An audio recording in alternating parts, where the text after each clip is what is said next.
Is drinking raw milk safe like RFK Jr. suggests? Can you reduce a glucose spike if you eat your food in, quote-unquote, the right order? I'm registered dietitian Abby Sharp. I host a nutrition myth-busting podcast called Bite Back with Abby Sharp, and those are just some of the questions I tackle with qualified experts on my show. There is so much food misinformation and disinformation out there, and it can feel impossible to know what's real and what's BS. On Bite Back, my goal is to help listeners create a pleasurable relationship with food, their body, and themselves, which in my opinion is the fundamental secret to good health. Listen to Bite Back wherever you get your podcasts.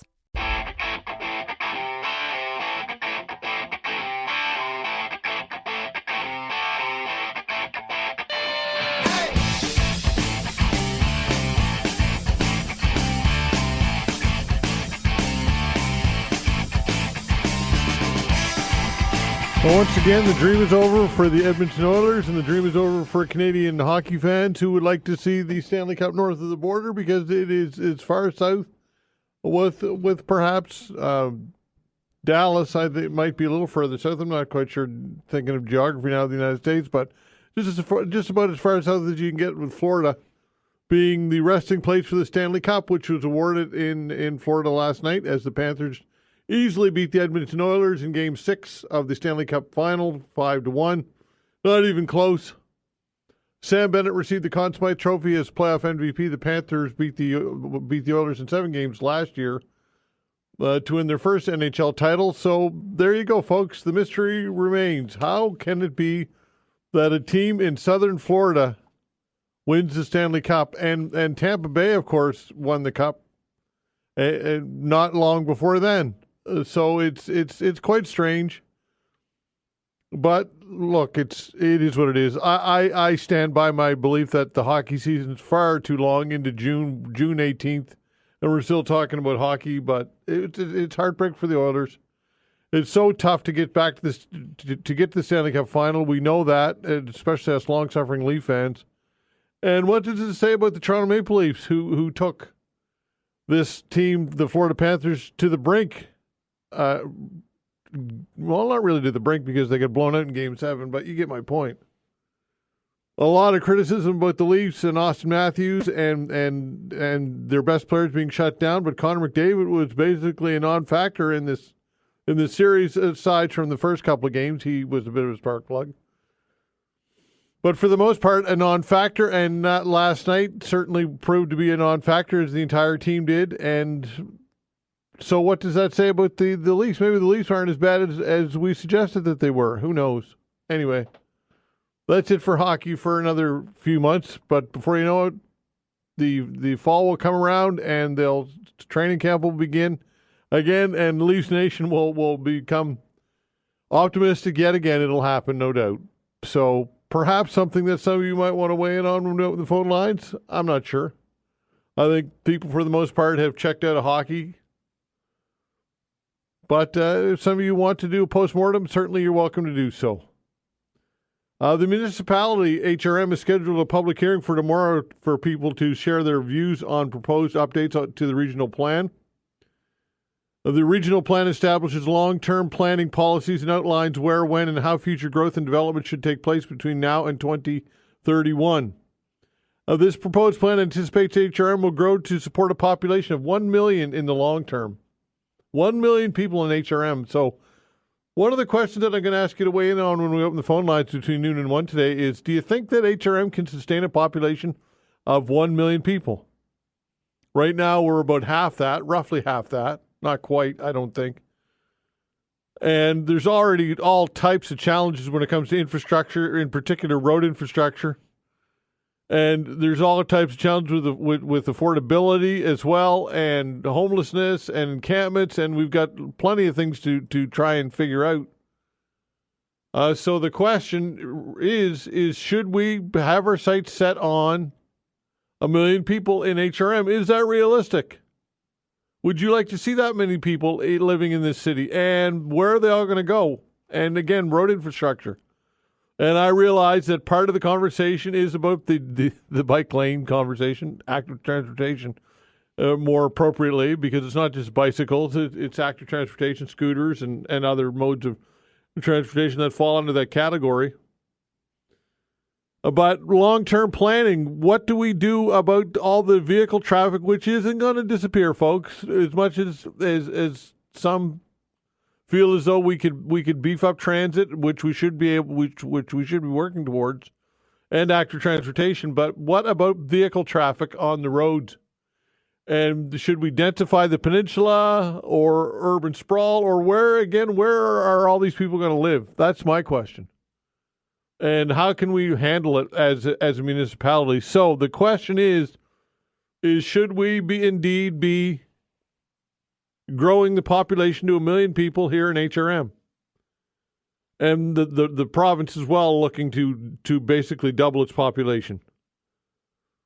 So that's one of the things that you can get into. And also, of course, we talked about EVs yesterday, but again, the federal government intends, I saw this story this morning, to bring back consumer rebates for electric vehicles, but doesn't yet quite know what they'll look like. The environment minister said yesterday, and she's also talking about the EV mandate, which of course would require manufacturers to produce, I believe the timeline is 100% of new vehicles by 2035. What are your thoughts on this, folks? Do you think that EV mandates are something that you support? Is it a good initiative, or should it be market driven?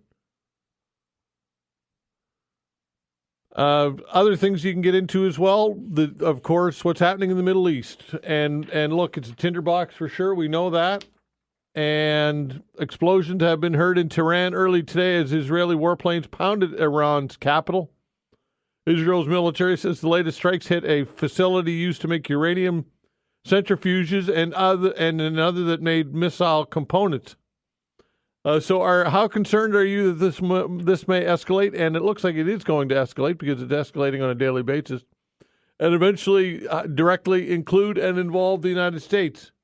Because indirectly, of course, it already is, because the United States supplies Israel with money and protection with its Iron Dome. So how concerning are you that, in fact, this might escalate? And Ken sends me this email, says Southern California has won the Cup, LA Kings in 2012, and 2014 the Anaheim Ducks in 2007. Of course they have, but I was talking about Florida in this particular case.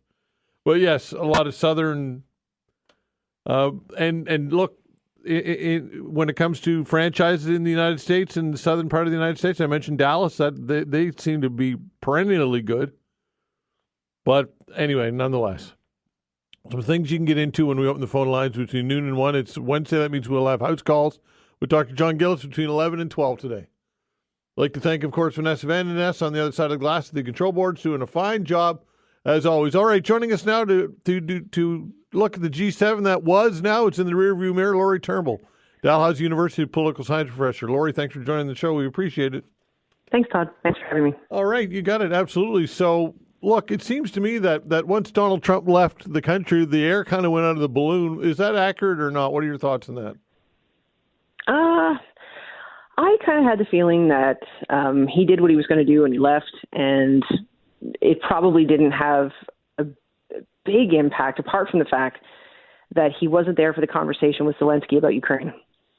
So Zelensky wanted to have the conversation with Trump, I think in the context of the G7 meeting with the other leaders around him, with a consensus that there needs to be solidarity with Ukraine, and he didn't get that chance. But apart from that, I suspect there was a little bit of a sigh of relief when he left. Yeah. Like, now they don't have to tiptoe around him. Now they don't have to hold his hand and praise him and happy birthday. Oh my God! Well, did they have to do that? Was that obligatory, or did Carney overdo it a bit? No, it's the only way to get through to Trump. Yeah. He needs, if we're going to get through at all in terms of a trade agreement, any kind of movement on the tariffs, you need to, this is a narcissist. You need to act like that. And I think Carney has probably paid pretty close attention to the example set by the leader from Japan, who seems to have had Trump's number from day one and plays ball with sends him a gift and does these sorts of things that just kind of keeps him a bit in line. And Trump, hated Trudeau, and I think Trudeau didn't show him that kind of reverence.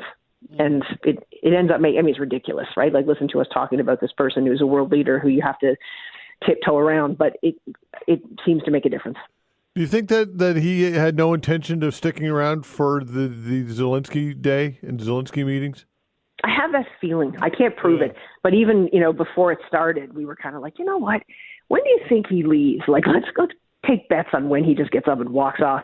But at least he left it on pretty good terms. He says he's going to go deal with Israel and Iran, but like he had good things to say about Carney. He wasn't calling anybody names.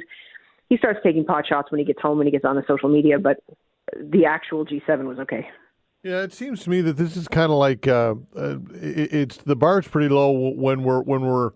It's noteworthy that he didn't storm off and he didn't have a tantrum or anything like that, and that's kind of the news. That's indicative of a lot here. What are your thoughts? Oh yeah, 100%. I mean, that was the line, right? Like, nobody was expecting him to come in and have a really positive, productive presence, but the fact that we managed to get him on the plane without him wrecking everything is like the goalpost, which is kind of sad. Yeah, for sure. All right. So anything substantive outside of the Trump and no trade deal, which I think was that a disappointment, or was that to be expected, or what are your thoughts on a no trade deal brokered between the United States and Canada?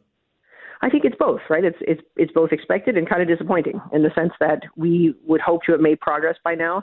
30 days, they're saying, which is at least it's some kind of an end point.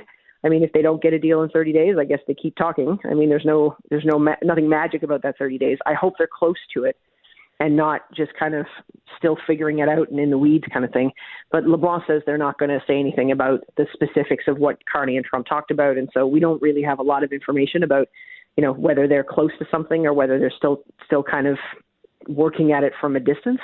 But he says he's a tariff guy. So, does that mean he's going to keep the 50% on steel and aluminum? Because, if so, what are we going to do that would offset that? Yeah, and how do you get him to back off? I mean, Trump has really drawn his line in the sand, and this has been his real one of his trademarks. If it's not his complete trademark when it comes to the economy, is tariffs. Or philosophy, I should say, or ideology, whatever vernacular we want to use. So how do we move him off that with Trump saving some face here? That's the challenge, right? I mean, I think this is going to come home to roost for him when he starts to pay for it politically on his own soil. And I think people are starting to realize, those who didn't know it already, a lot of them are starting to realize that his promises aren't going to pan out, that if he plans to use tariffs to balance the economy, balance the budget, guess who pays tariffs? Americans, right? Like, it's not the company, it's the people who are absorbing the service of the product. And so, I think Trump may eventually pay for that. The midterm elections may be a moment where he sits back and thinks, oh, the Republicans got Trump and I might have something to do with that. I don't know. I don't think it's going to be an outside. I don't think it's going to be another world leader that convinces him tariffs are a bad idea. I think he's going to have to live that himself. Okay. Did anything else or did anything substantive come from these meetings, in your opinion? We reestablished diplomatic relations with India, which is consequential and it's important, whether people want that or not. Yeah. It's an outcome. Yeah. There are a number of deals were signed in terms of cooperation on, transnational repression, foreign interference, climate change, wildfires, AI, stuff like that. There was some, obviously some talk of trade partnerships and things like that. But the G7 doesn't exist in a vacuum. Like, we're going to sign on to this Rearm Europe deal. That's going to be a pretty significant shift for Canada. And that's not a G7 outcome. That's something else. But, it's all part of it. We're going to other meetings. We're signing other things. This is just one of them. This is just one of the days.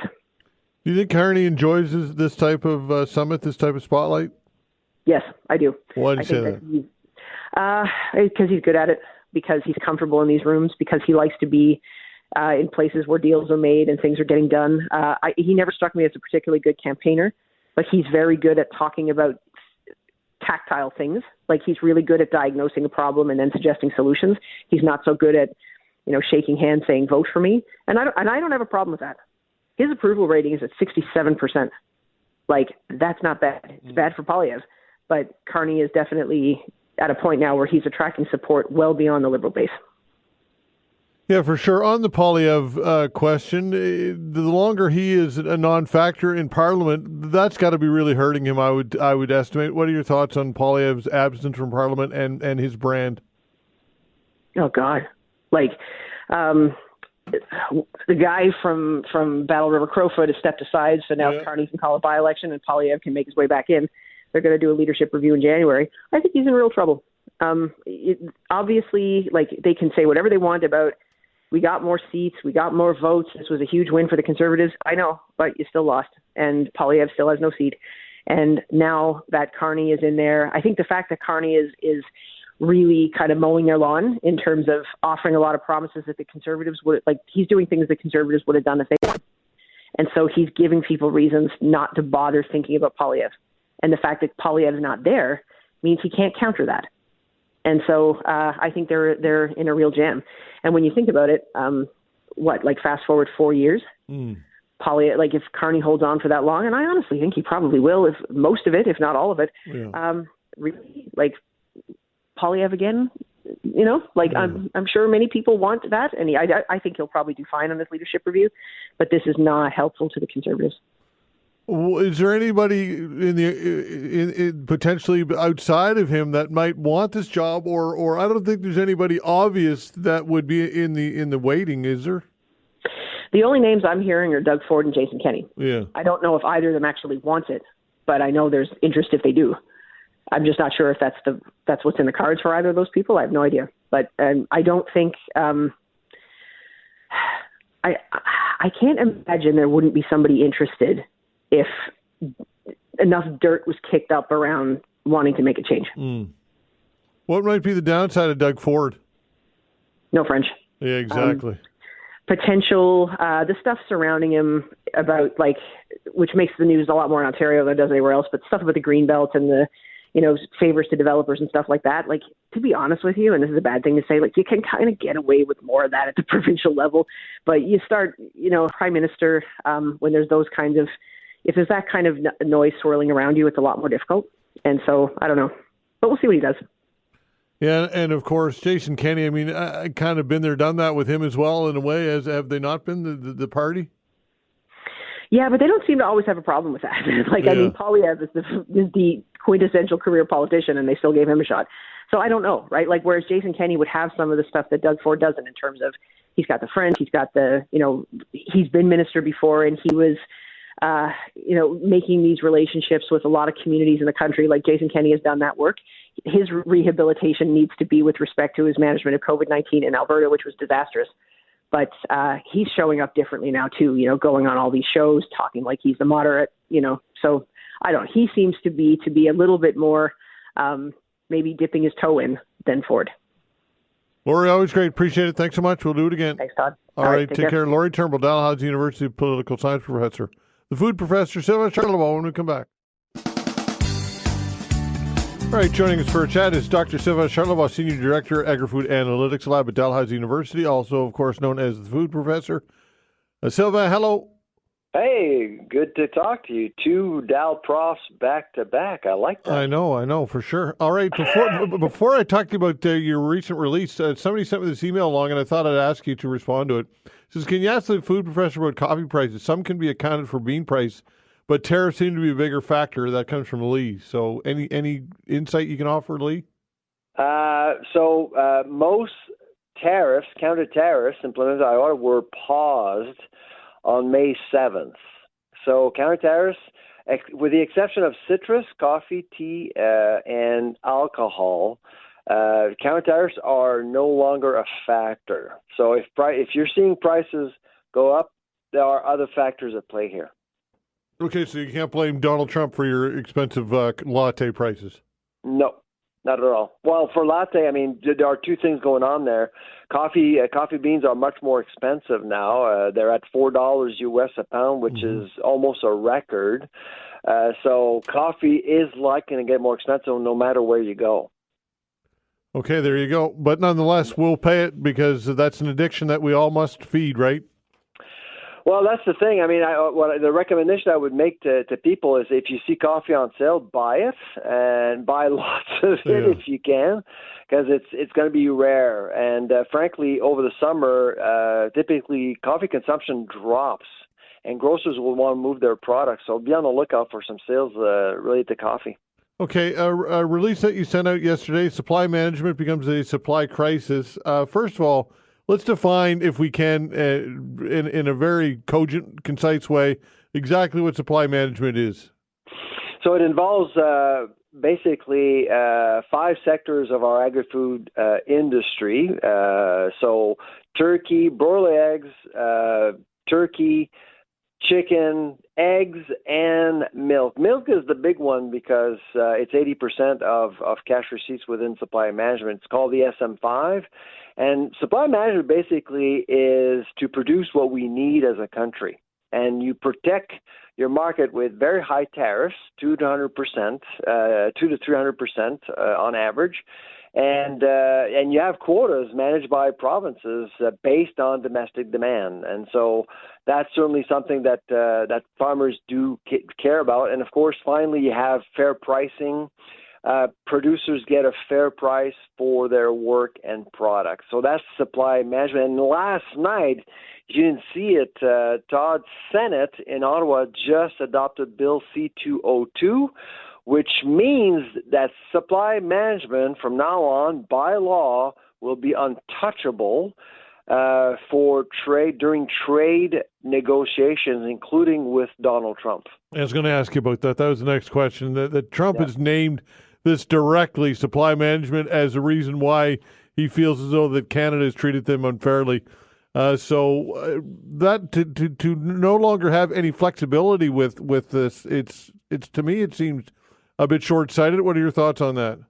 Well, we've become, as of last night, we've become the first country in the world to legally protect an ag sector, an agri-food sector, from any compromises that could happen during trade talks, which makes Canada less attractive as a potential trading partner. And as we're trying to diversify markets, Bill C-202 makes zero sense. Yesterday, I'm in Montreal right now. I was actually talking to exporters yesterday. They're not happy. They're not, because you're basically protecting 1% of the economy. The 99% of the economy wants to trade with the rest of the world, with the exclusion of Americans right now. So this is not good news. It's good news for dairy farmers, perhaps, but for the rest of the economy, this is certainly a problem. Yeah, and you wrote in your release, you say, what are we actually protecting at this point, right? Raising the question, what are we protecting? Exactly. And I think, to be fair to the SM5 folks, I think the core system has value, and supply management has value. It stabilizes prices. It makes sure that we actually keep jobs in our rural economies. But at the same time, it has not been overly transparent about some of the flaws that we're seeing. For example, the milk dumping, the Buttergate. And of course, right now, we're hearing that we're importing a record amount of chicken into Canada. Right now, Todd, in Canada, 12% of all the chicken being consumed in Canada, and chicken is supply managed, is imported from the United States, from Mexico, Brazil, and other places. And we're not even talking about that. So why are we importing more?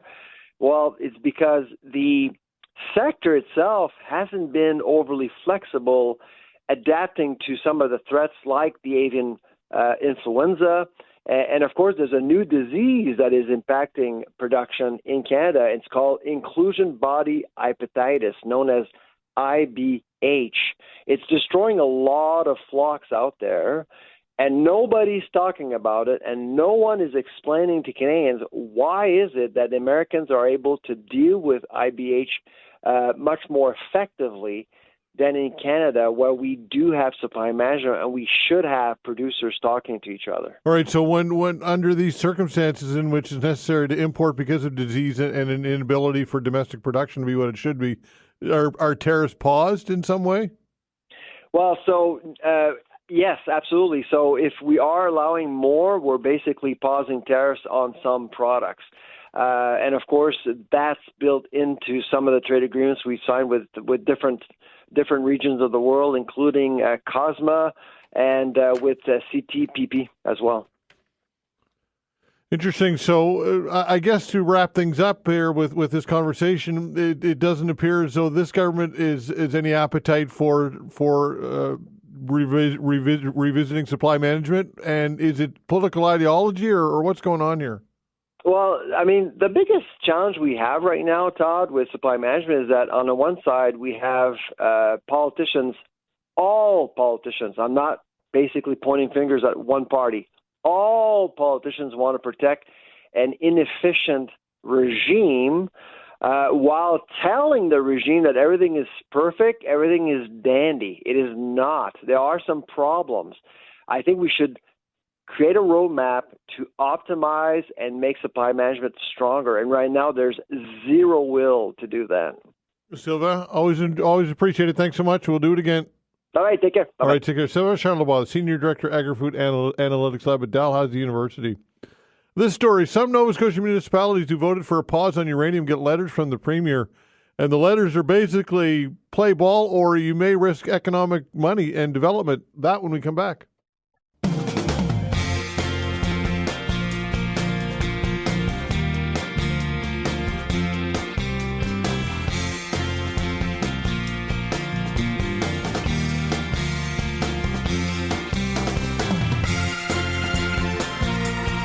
All right, a reminder, it is a Wednesday. That means we have House Calls with Dr. John Gillis between 11 and 12, and we will take your calls between noon and 1 today. And one of the things that I wanted to ask you about to see if you or perhaps might want to weigh in on this, and some of you already have via email, is the municipality and its long-term planning.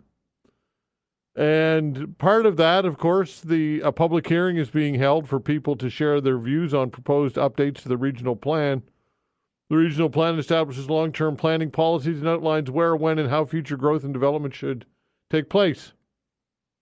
And among that, of course, is the population growth of potentially up to 1 million people here in HRM. The exact timeline, not sure, but in the next couple of decades anyway. That is one of the things that I'll ask you about. Do you think that the municipality should be growing to 1 million people, nearly double, or more than double, I should say, what it currently is?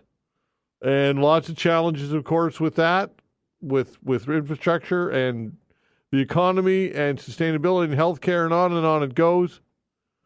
So that is one of the things that I'll ask you to weigh in on, as mentioned when we open the phone lines between noon and 1 today. All right, this story. After at least 2 Nova Scotia municipalities voted in favor of asking the provincial government to slow down on its uranium exploration plans, their offices received several page-long letters from the Premier, Tim Houston, saying the province needs the industry to keep funding municipalities. Letters sent to the chief administrative officers of West Hants Regional Municipality and Pictou County list 90 of 115 projects, respectively, the province has funded in each region. The letters signed by Houston say Nova Scotia has given Pictou more than $293 million. West Hants $227 million since he first formed government in 2021. Joining us to talk about all this is Abraham Zebian, Mayor of West Hants Regional Municipality. Mr. Mayor, thanks for joining the show. Absolutely. Thanks for having me. All right. So were you surprised, I should say, when you received this, when the municipality received this letter? Yeah, it was surprising, to be honest. It was very shortly, the very next day after council had made a recommendation to send a letter, actually. So okay, so tell us what the letter, just what are some of the highlights of the letter that you'd like people to know about? Well, the main focus of the letter, in my opinion, was the focus on the projects that have been approved in Hants County, not particularly here in West Hants, but I'll reference Hants County. Whether they were private organizations, not-for-profits, volunteer organizations, senior home heating grants, senior rebate, residential rebates to residents within Hants County, consolidation money dating back to 2019, 2020. Harness racing. I'm unsure of any harness racing here in West Hants, but it's just various projects that amassed to about $226 million, and within all of Hants County, and it was just an interesting letter. So, what was the underlying message in this letter, if not completely overt? What do you think the message was here?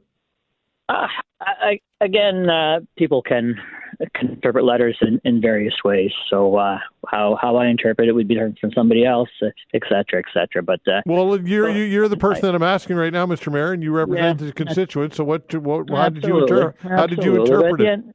Yeah, absolutely. At the end of the day, we hope the government remains open to communication and to discuss projects going forward that means something to people here within West Hants. We have a lot of infrastructure that does need updating and needs to be rebuilt. So we'll continue on those discussions. Okay, I'll offer my interpretation, and then I'll ask you what you think of that. Look, play ball economically, or your funding may be withdrawn. Kind of a threatening letter. What's your thoughts on that? And yes or no on that? Yeah, I hope that's not the case. Until we can have that one-on-one discussion with our government, everybody's interpretation can be with each individual at this point. All right. So what are your residents saying concerning uranium exploration? What are you hearing? Concerns or what? Yeah, there's a lot of valid concerns. It's the unknown. So what we're saying here within West Hants is, if this is the direction going forward, we need those answers. We need to see that information. And we keep on being told that this can be done more safely in today's world as opposed to what 10 years, 15, 20 years was. But show us. That's all we're asking for. Show us the data. Show us the information. And what's the end goal? We have yet to receive any information. Usually that's the first part of the process, rather than just jumping into we're doing this. I understand the thinking behind it. The province is a have-not and wants to become a have, but you got to do that responsibly, and you really have to let people in on that discussion. Yeah, the end game is to have uranium exploration in the province. That's the end game, is it not? It's pretty simple. We have yet to be told that. We've heard multiple things. We've heard health and safety of residents. We've heard the province needs to increase its revenues. We just don't know, Todd. So we're just asking for that information and have those discussions and an opportunity for people to have those discussions. And the more we can discuss and constructively get to an understanding, it's better for all. Nova Scotia is a small province, so it's always a good process to have those discussions. Okay, Sean Kirby, the Mining Association, obviously knows his files well and has a vested interest in this. But he was on the show earlier in the week and suggests that there is data and there is evidence which would prove that the mining industry has evolved and that uranium exploration can be done much safer now, and suggests that can be backed up with empirical data. Do you believe that or not? If that's the case, hey, let's have that information and please show us whatever the province was shown. We would request the same information to us to be able to interpret that and to understand that. But to be told something and to be shown something is two different things. Okay, why would the province not readily share that with you if they've got that information? You think that they would be eager to get that information out into the public sphere? That's a question for the province. Okay, so again, when it comes to what your dialogue with government here and the department, whichever departments are involved, natural resources, the environment, whichever departments are involved, are you having dialogue with the province?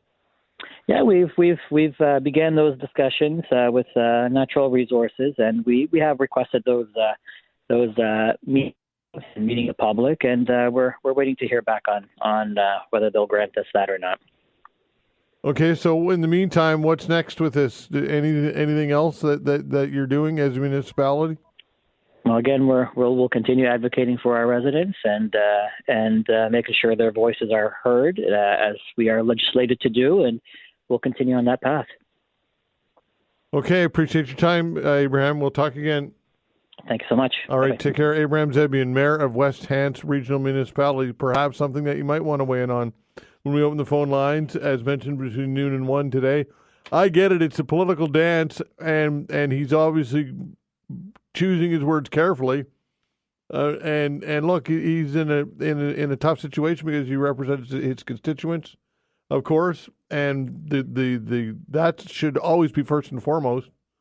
Yet he has to do this dance with the provincial government, and the provincial government, and what I would describe as a threatening letter, threatening to potentially pull funding for economic development and economic initiatives in the region if they don't kind of play ball when it comes to uranium exploration. So to me, that's a bit threatening, if not completely threatening. So something that perhaps you might want to weigh in on, as mentioned, when we open the phone lines between noon and 1 today. All right, ridership numbers dropped by 20% on the Yarmouth-Bar Harbor ferry. We'll chat with Pam Mood when we come back.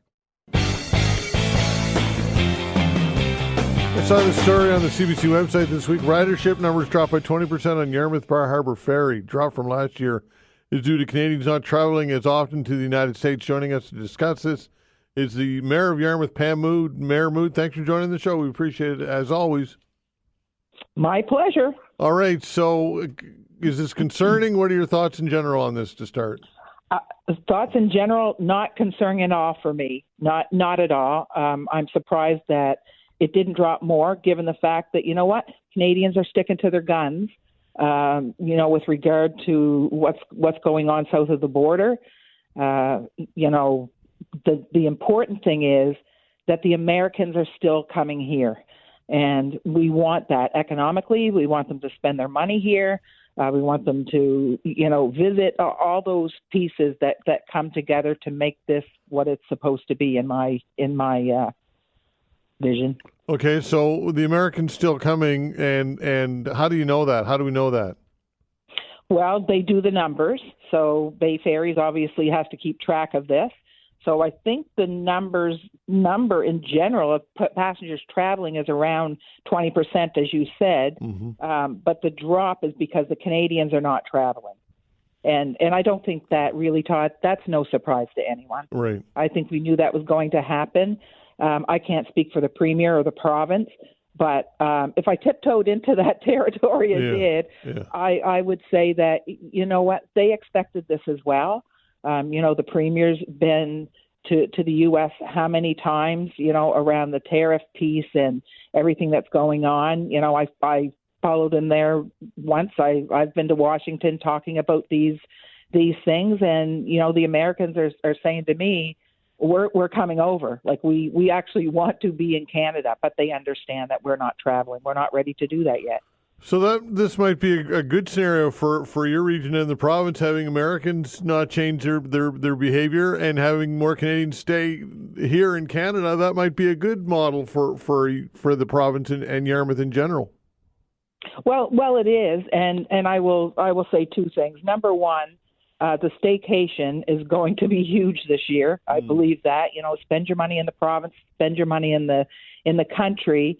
The second thing I'll say is, this is not the fault of our friends, and that's just what they are. They're our neighbors, our friends, our allies, all those things. So I just feel really bad for those, the Americans that are not seeing the business. I know that the governor of Maine, for example, she's really trying to access, those the seaboard states to have people visit Maine because they're seeing that their numbers are down when it comes to Canadians visiting, and it's not that we have any dislike for our American neighbors and friends. It's the whole situation is uncomfortable. So, it's important that they know that, and I believe they do.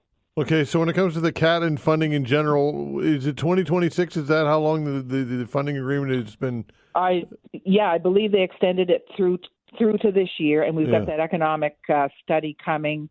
That should be out in the next couple months, I believe, and it'll tell the story, which, we'll go from there. Okay, so long-term funding for the CAT. I mean, this is something that we continue to talk about seemingly every few years when this issue comes up. What are your thoughts on the long-term viability of the CAT? I think it's a positive thing. I mean, it's important. We've got tens of thousands of people coming into the province spending their money, and not just in Yarmouth. I mean, they're coming in. I always call us the welcome mat.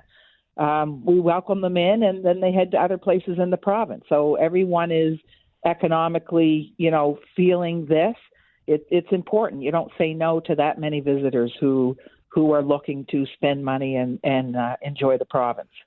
Do you hope that we get to the point where some longer term funding is secured for this, so that you don't have to worry about whether this is going to be renewed every 3 or 4 years? Oh my gosh, Todd! Then you'd have to have TV instead of radio. You'd have to watch me do a happy dance. Yeah, that's right. Yeah. Yeah, it's yes, we're all hoping that, it's been really, really hard, like fighting through all of these.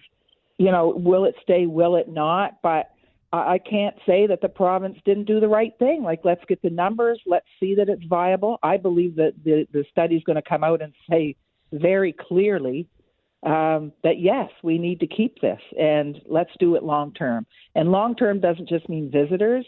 It means businesses, because right now, economically, we don't have some of them building or renewing or anything like that, because they need to see, hotels and restaurants, they need to see that long term. It's a big deal. Do you feel that Bay Ferries is well run? Oh gosh, yes. Yeah. And why do you say that? I talk to them every week. I think they do everything they can. Nova Scotia is in the heart of Bay Ferries. That sounds fluffy, but with Mark McDonald, who has passed, and now Mark Wilson at the helm, it's just they've always wanted to do what is best for Nova Scotia, and always willing to have those conversations. And they're well run because, well, they have to be. They wouldn't be viable for this long if they weren't. Okay, and the political will, you feel as though that this government has the political will and the interest to make this last long term, or what are your thoughts? Yeah, I actually do. And like I said, I would never profess to speak for the Premier or his team, but I think once they see the economic impact, I think that's what they were looking for all along. Let's see the numbers. Let's have some proof, because, ultimately they are responsible to the public, and here's the proof. The proof's in the pudding, and, the ferry will stay. That's my prediction. Now everything's crossed on me, my fingers, my toes, my eyes, everything. All right, and if you do a happy dance, certainly send it along to us. We'd love to. We'll put it on our website. That sounds good to me, and I'll do it. Okay, Mayor, thank you. Take care. All right, take care. All right, Pam Mood, the Yarmouth Mayor. And that'd be interesting, a happy dance. We'd run that on our website for sure. This story, I heard this morning. The Princess of Wales has cancelled plans to attend the Royal Ascot today. She continues to balance the demands of her public duties against the realities of her recovery from cancer. Kate has been gradually returning to public duty since last fall, when she announced she had completed chemotherapy and would return to work. At the time, the wife of Prince William said her road to full recovery would be long, and she would take each day as it comes. The Royal Ascot is a 5-day series of horse races, and it is the centerpiece of the summer social season in Britain. So, look, folks, when it comes to your health, and it has no prejudice. It knows no boundaries.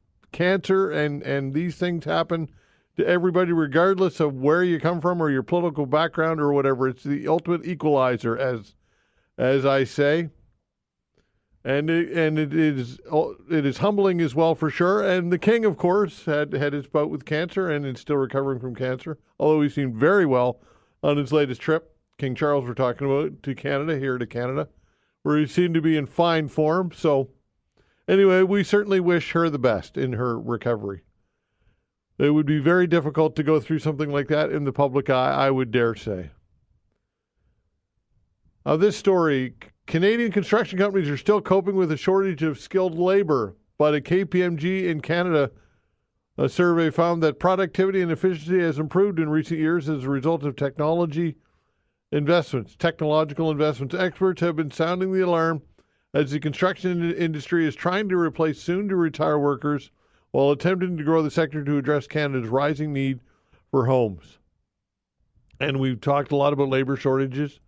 And look, there are still many, in my opinion, many people who avoid the trades because it's hard work, and I think that there's a lot of misconceptions with skilled trades, and I think that too many people are missing the boat when it comes to their future and their economic viability and their own economic future, because there's so much demand out there for skilled trades, and I just think that in particular for young people or people who are trying to upgrade their skills, perhaps in between jobs, it's something that people should take a look at because, again, the work is going to be there and it's going to be there for a long term. Now, that's not for everybody, and obviously there are some downsides to working in construction, but there's downsides to working anywhere. But if you want a job that's going to pay you pretty well and you're going to have long-term viability and sustainability, I think the trades are something that would be a good look for people.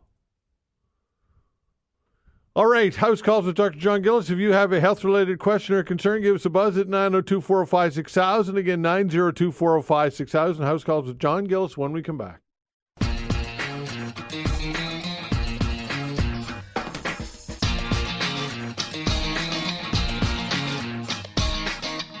All right, it's House Calls with Dr. John Gillis. If you have a health-related question or concern, give us a call at 902-405-6000. That is the way to take part in House Calls.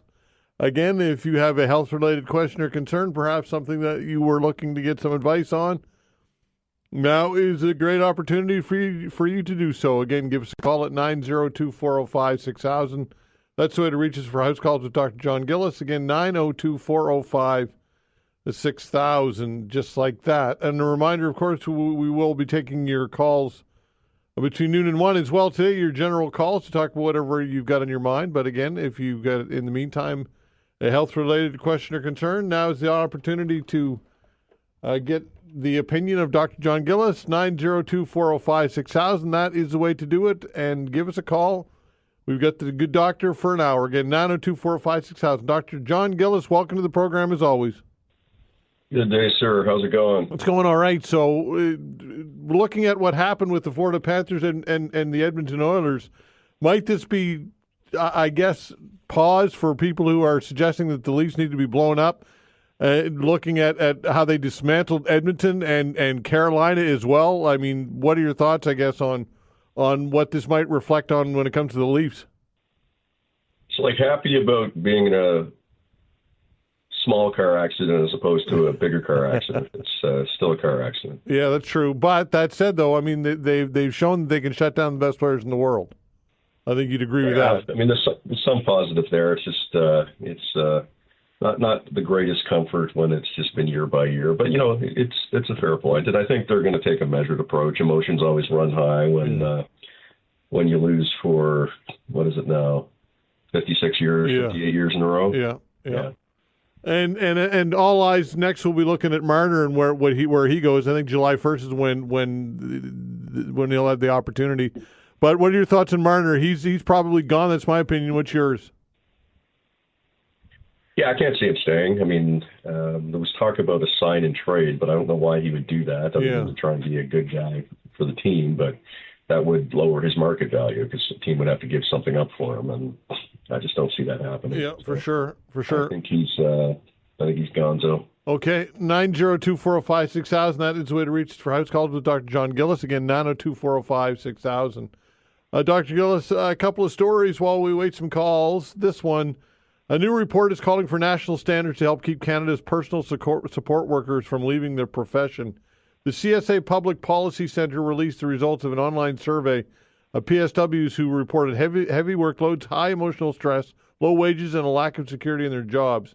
They also said safety and a lack of supportive supervisors and managers are significant problems. The survey found that 63% of respondents had either left or seriously considered leaving their jobs in the last 2 years. So this is an unsung profession, in my opinion. It's a very difficult job and integral to the healthcare system. What are your thoughts on this in general, Dr. Gillis?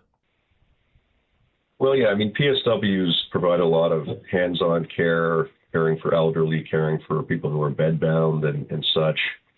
And it's hard work. It can be physical work with lifting. It's not glamorous work in terms of personal care, bathing, toileting, that sort of thing. And people don't always realize that. And, you're doing this work, sometimes with long hours, some stress in doing these things and not getting paid for it. If we lose these people or don't take care of these people, then it just shovels more shite onto the rest of the system. It means people aren't cared for in the community or in the nursing homes. It means that they end up back at their family doctor's office or back in a merge or in the hospital. So, we need to, consider the different parts of the system that allow us to care for people. And this is important. I agree that it needs a hard look. Do you think that here in Nova Scotia we are making this a priority, or do you think we will make this a priority? Hopefully. I mean, to be honest, it's not something I've heard a whole lot about in this area, and it's pieces like this that hopefully bring it to the forefront. Yeah, for sure. 902-405-6000. That's the way to reach us for House Calls with Dr. Gillis. This is another story that I thought I'd get your take on. The province announced this week that Your Health in Nova Scotia app will begin showing diagnostic imaging reports at the end of this month. Starting June 30th, residents will be able to access their mammogram, MRI, CT, and PET scan reports through the app. Reports completed from yesterday onwards will be available on the app 2 weeks after processing. The app will display the reports but will not include the images themselves. What's your is this a good move, a good initiative? What are your thoughts about this? Well, I think it's very good. I mean, even for me, there's a way to do it, but you have to, make a deal with, the Martian government, dance on your right foot 3 times and go through 5 other steps to get remote access to imaging if you're not in the hospital. So, if someone is not my patient, or if I didn't order the imaging, or someone didn't copy me, I get patients all the time who, come in and say, look, oh yeah, I just had my MRI, but I don't have a report. If they can get it right then and there and, show me the report, that cuts out a step. So it's good for patients' information, but it's also, going to be helpful, for providers in the community. Now, again, making sure the technology is accessible. The younger generation is going to jump all over this. Our elderly folks who might be more likely to be getting frequent imaging, gonna get on board with this right away. I think many will, but there'll be a learning curve there, and family members and others can help with that. But getting more information in the hands of patients, but also so that it's more broadly accessible to providers, will definitely be helpful. So I very much applaud this initiative. Do you think that the information will be easy for people to understand, though? Some of it's very technical, and I think that's why you may still need to review it with a provider. But again, it just provides another, you can bring it into your provider. Let's say your cardiologist ordered something and it didn't get sent to your family doctor. If you're at your family doctor and you have the report right there, you can show it to your family doctor, and they can walk you through it. Yeah, technology is a great thing, obviously, when utilized properly, for sure. And when it comes to the doctor registry list, the family doctor wait list, this is again is something that a lot of people put a lot of stock into. Some people, including the government, feel as though it's not perhaps a totally accurate reflection as to what the wait list is like when it comes to people waiting for primary care and a doctor wait list. Do you think that having regular reports on this doctor wait list is effective? Is it a good thing? I think it is hard to know how accurate it is. I think, seeing some movement in it is positive for people, but, it would be nice to get a a real accurate view of, how many people are truly without a provider. There are people that aren't on the list. I'm one of them. I'm not on the list. I don't have a family doctor. Now, if I need something, I can probably, get access to it. But generally speaking, the numbers are hard to patch through. But we are seeing positive change. We are seeing good trends, and I like that. 902-405-6000. Jeff, hello. Yes, good morning. Thank you for taking my call. Sure. Dr. Gillis, about IBS, as I get older, it gets worse. I've been taking a line and on and off acidophilus with bifidus. Do you know offhand if there's any significant medication that is next to 100% effective for IBS? And have you ever heard of surgery for IBS? There are a series of new medications coming out all the time for IBS, some different categories depending on what category of IBS you have. So, there's a bunch of them. What's the one you said you're on? I've tried, I'm taking a line, which is a probiotic, and I'm taking acidophilus with bifidus, which is also a probiotic. Yeah, there's a bunch of new meds on the market that, even if you throw it into Google, you'll see a list of them. Now, some of them are available in Canada. Most of them are. A couple of them probably aren't. But I guess the question is who's following you for this, and what's the next step for if what you're doing is not working. Could you try one of these new medications? Like, for example, have you seen a gastroenterologist, or is this being managed by yourself or your family doctor? I have. I'm no longer on his list because I believe it's been 4 years, and I find the attitude is dismissive. Once you're diagnosed with IBS, then it's passed on as, and I'm paraphrasing, that's just IBS. Yeah, look, we do see a little bit of that, and for people listening, irritable bowel syndrome is what we're talking about versus inflammatory bowel disease, which have similar acronyms, IBD. Inflammatory bowel disease is Crohn's and colitis, which is generally viewed as a more serious condition because it often requires surgery and a lot of immune-modifying drugs, bleeding, and pain. But IBS, irritable bowel, which can alternate between constipation and diarrhea with cramping, it can be is very distressing for a lot of people, and it shouldn't be taken lightly. I think what we're facing, unfortunately, is just the demands on the system for scopes, upper and lower scopes, managing colitis, managing some other problems have pushed irritable bowel syndrome down on the list for the specialists and kind of kicked it back to the family doctor. So what you may want to do is do a little bit of research online as to what drugs are available in Canada. I mean, it's pretty easy to find, and then maybe review that with your primary care provider and see what might be the next best option for you. Because it does Dr. Gillis, before I let you go, is this a stomach issue or a bowel issue? It's usually a bowel issue. Okay, very good. I really appreciate your time. Okay, Jeff, take care. Good luck. Have a nice day. 902-405-6000. House Calls continues when we come back.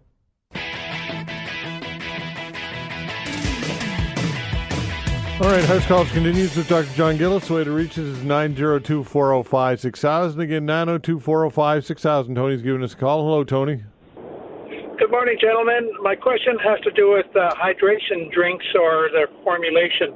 I got a discussion with a colleague this past week about he values them highly, and all I see in them is basically sugar and water. I don't see where there's hydration there at all. Is there something I'm missing here?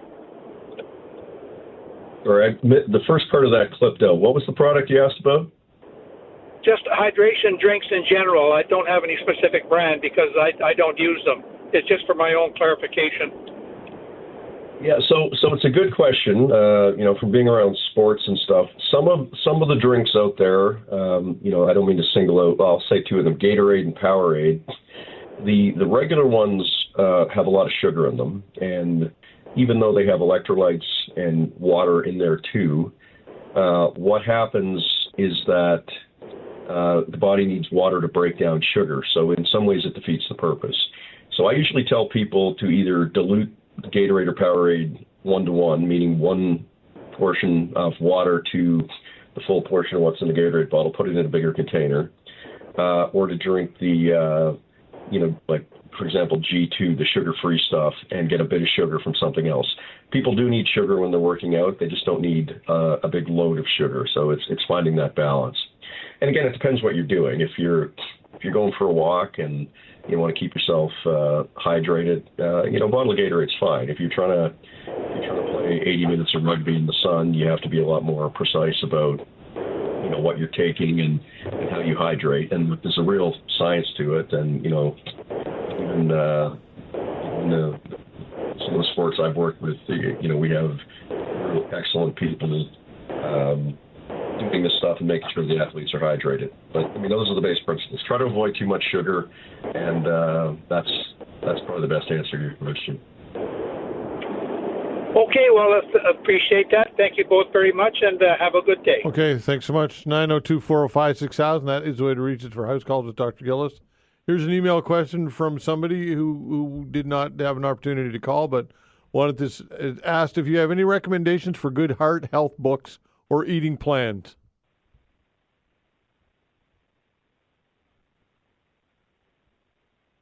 Dr. Gillis, are you still there?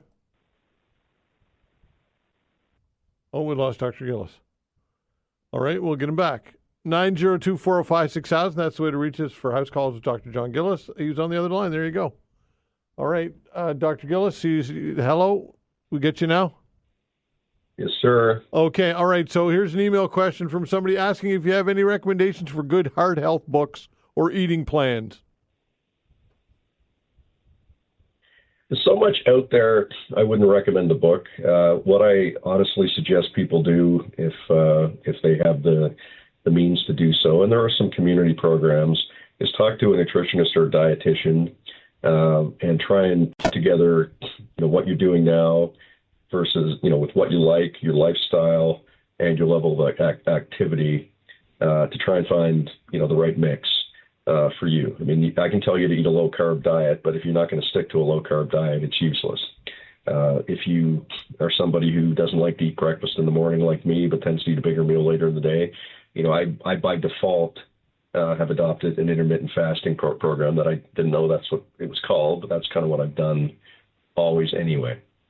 And that works for me, but it doesn't work for everybody. So it's trying to find, the right mix for you in terms of food, exercise, and what fits with your lifestyle. What, hours are you working? What hours are you sleeping? I can tell you to just eat protein, but if you don't like protein, you're not going to do it. So that's probably my best suggestion. What's the philosophy behind intermittent fasting? Why is that supposedly something that can work? Well, I think part of it is probably two things. It does manage your intake, but it sort of, when you're not eating, it turns your body into a state where it's metabolizing fat and using carbs that are already there, as opposed to continuing to load you up all day long. So it sort of gets your body into a state where it's burning more. And that gets you going in the right direction. Okay, fair enough. Mike, hello. Hey, just a quick question about cholesterol. Sure. I recently had a bunch of blood work done, and I haven't made it back to see my doctor yet. But the receptionist, when I asked her, she said my bad cholesterol is fine, but my good cholesterol is low. So is there certain foods you can eat to raise that, or how do you raise your good cholesterol? Yeah, there's some good resources online, looking at the Canada Food Guide, looking at changing cholesterol balance, more fiber, omega-3s.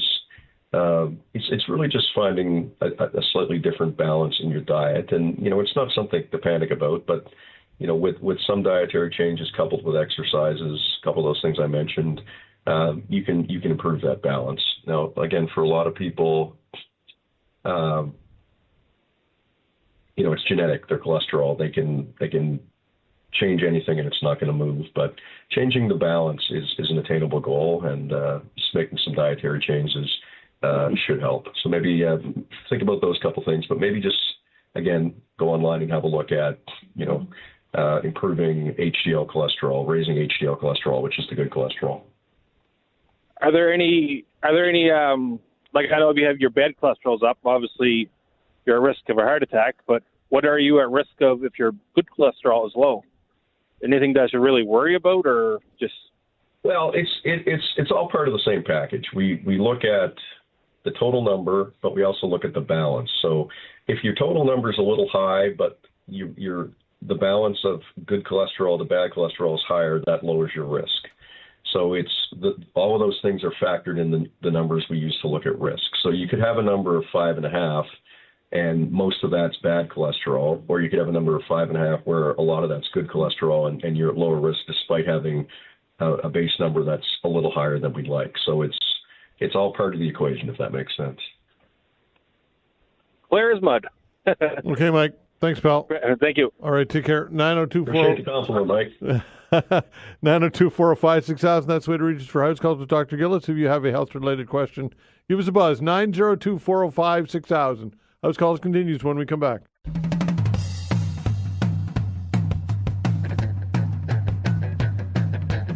All right, house calls with Dr. John Gillis continues. The way to reach us is 902-405-6000. If you have a health-related question or concern, Dr. Gillis has a lot of experience, decades of experience, wealth of knowledge, ready to impart it for you as best he can.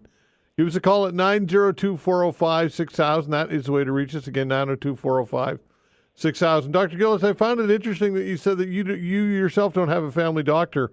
And that's interesting because it just goes to show that if somebody like you doesn't have a family doctor who would know lots of doctors, that speaks perhaps to the shortage in general. What any insight to that, or? It probably speaks to my own stupidity as well. I mean, I probably over time could have found one. If I need to access a service, I've spoken openly about, how I've had my atrial fibrillation treated, and I had a hernia repaired a couple of years ago. I was able to get referred for those things and get them done, and received amazing service. But by all rights, rights is the wrong word. By all sense, yeah, it's something that I probably should take care of myself. I'm not, as you were fond of referring to, I have decades of experience, so yeah. Those decades mean I should take care of myself as well. And it probably goes to show that sometimes we forget to take care of ourselves. And I actually thought about that as soon as I said it. That it's probably time I get on with that. Yeah, for sure. Now, what about team-based medicine? We hear about team-based medicine being something that is. I chatted with the new president of the Canadian Medical Association on Friday about this, and she talked about team-based medicine being a good, perhaps a part of the solution. What are your thoughts on that? Like, we talked about this before. I mean, somebody somewhere got the bright idea, 15 or 20 years ago, try to put everybody on salary and bring in teams. So having a team that has access to different services, social work, physio, nurses, nurse practitioners, paramedics, that can, handle different parts of, a patient's medical needs, maybe spend more time with them on a specific thing if they need it. That's all a good idea. That makes sense. Where it falls down is if you just put everybody on salary and have no accountability for how many people are seen. So you end up onboarding more salaries, but not necessarily onboarding more people. So if a doc in a salaried environment is seeing 20 people a day and the doc in the fee-for-service environment is seeing 40 or 45, you do have to look at the quality of the person seeing a lot of people. But, there's good ER data from various jurisdictions showing that people that are on, an incentive-based system or a fee-for-service system are just, seeing much greater volume, even when adjusted for quality. So, yes to team-based medicine, but we also need an incentive to work or metrics for performance to make sure that we're not just paying people salaries to not, work efficiently. And I think that's important, and that's where it has fallen down and continues to fall down, in my opinion. Are specialists often on salary, or do they get paid through the billing system? Yes, it depends where they are. Some specialists are on salary, some are on, an AFP, an alternative funding plan, and some of that relates to their work, at a university and a teaching hospital, which is very valuable and very important. These docs are doing research and teaching, and they need protected time and payment to be able to do that. That's important. But, you will hear, some of my anesthesiology friends will tell me that, when, some of the surgeons, for example, went fee-for-service, that just the number of extra went away from fee-for-service, the number of throwing that extra case or two at the end of the day, that went away because, there was no incentive to stay the extra couple hours and do the extra case. And I'm not picking on surgeons. I think this applies to, different areas, different specialties, but just an anecdote from some of the things I've heard. And, finding that balance remains key. And, we're very fortunate here to have our teaching center and have some amazing specialists. But in some cases, that does slow down the ability to see more patients. Okay, here's an email question. Can magnesium help reduce anxiety and depression? People say it does. There are people that benefit from it because it helps them sleep. There are people that say it helps their mood and anxiety in general. I've not seen any great data that's the fact that proves that it works. But, I've seen a lot of anecdotal evidence, and the general concept is it can affect how some of how your body processes certain foods and how your, brain transmitters work. So I don't think it's harmful. I certainly would like to see some more data on how it works. Yeah, and if it works for somebody, then and it's placebo, then whatever, the end result is what matters, right? As long as it's not harmful. I think that's generally fair. It's just, there's some things that, actually are not helpful to people. They can be dangerous. They're sold as the next great thing, and people are spending a lot of money on things. And, one, not getting what they need, and two, maybe not taking something else that would be better for their care. Okay, 902-405-6000. That's the way to reach us for house calls. We'll get some open lines for you folks. Give us a call if you have a health-related question or concern. And in the meantime, I'll read a couple more stories and get your take on it. This one from the CTV website this week. Advocates and doctors are applauding the recently released external expert panel report on the Canadian Task Force on Preventative Health Care, which calls for modernization and reform of the task force. Some of the recommendations to modernize the task force include ensuring preventative health care guidelines remains up-to-date and evolving scientific data, and are updating in a timely manner the inclusion of equity-centered perspectives, patient involvement, and collaboration with pre-existing guidelines to help eliminate disparities across the country. So I guess there's a lot of information there. What about this task force, the Canadian Task Force on Preventative Health Care? Do you know much about it, and what are your thoughts on it, if you have any? Don't know a lot about it. I think it's a good idea in general to talk about these things. And I think anything we can do, there's a lot of words in what you just said there, but what they're trying to say is, let's get all the information together and try and, figure out with what we know right now, what are the best tools for prevention of disease X, Y, and Z for general health. And let's try and pull that information together into a, deliverable and easy to consume format so people can access it. Okay, fair enough. 902-405-6000. David's giving us a call. Hello, David. Hey, hello. Good morning.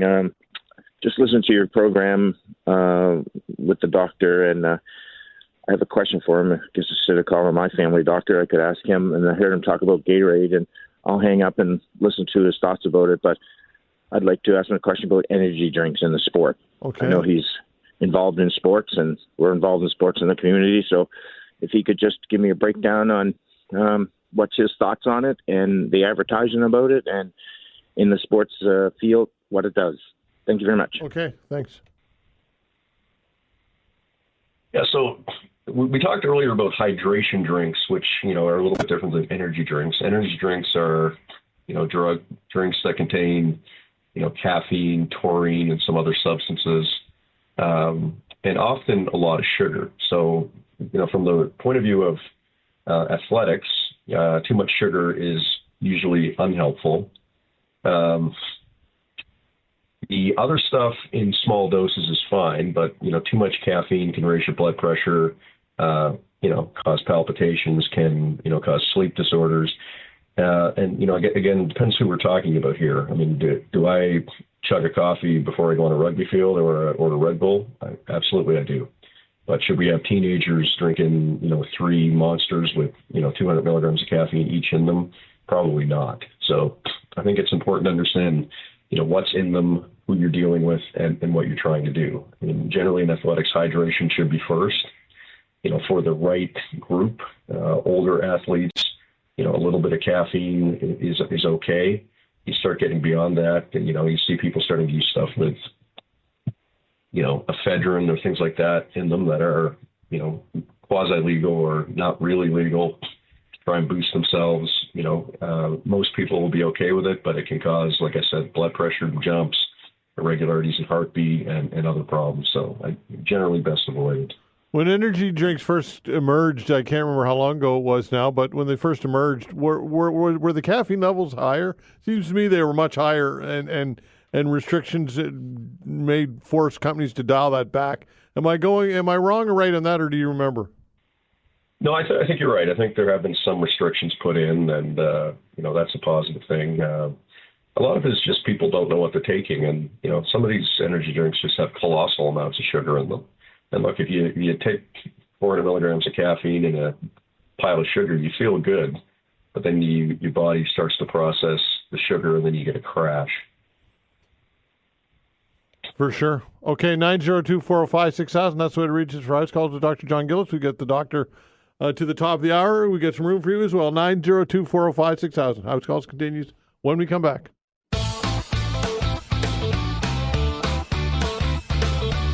All right, it's House Calls with Dr. John Gillis. The way to reach us is 902-405-6000. Again, 902-405-6000. Lynn's giving us a call. Hello, Lynn. Yes, hello. I'm a midwife, a nurse and a midwife, and I have intensive care.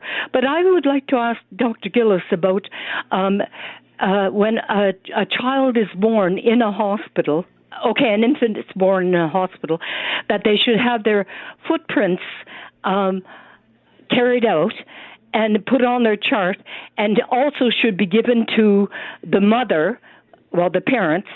And does he think this is important? Because, I did 301 deliveries in Newfoundland. That's not very many. But also in, also at the Queen Mother's in Glasgow in Scotland. But could you ask him if this is, or could I ask him if this is important, please?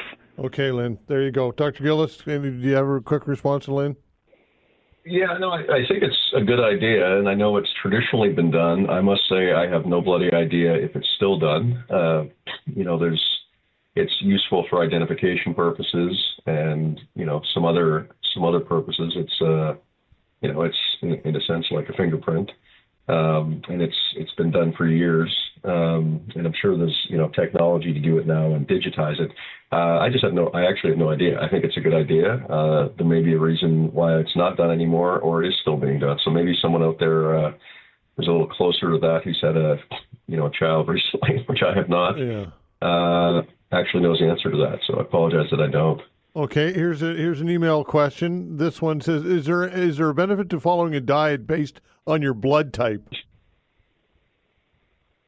Yeah, look, this is interesting. There's a book out there called Eat Right for Your Blood Type, which, I used to think was pure hocus pocus.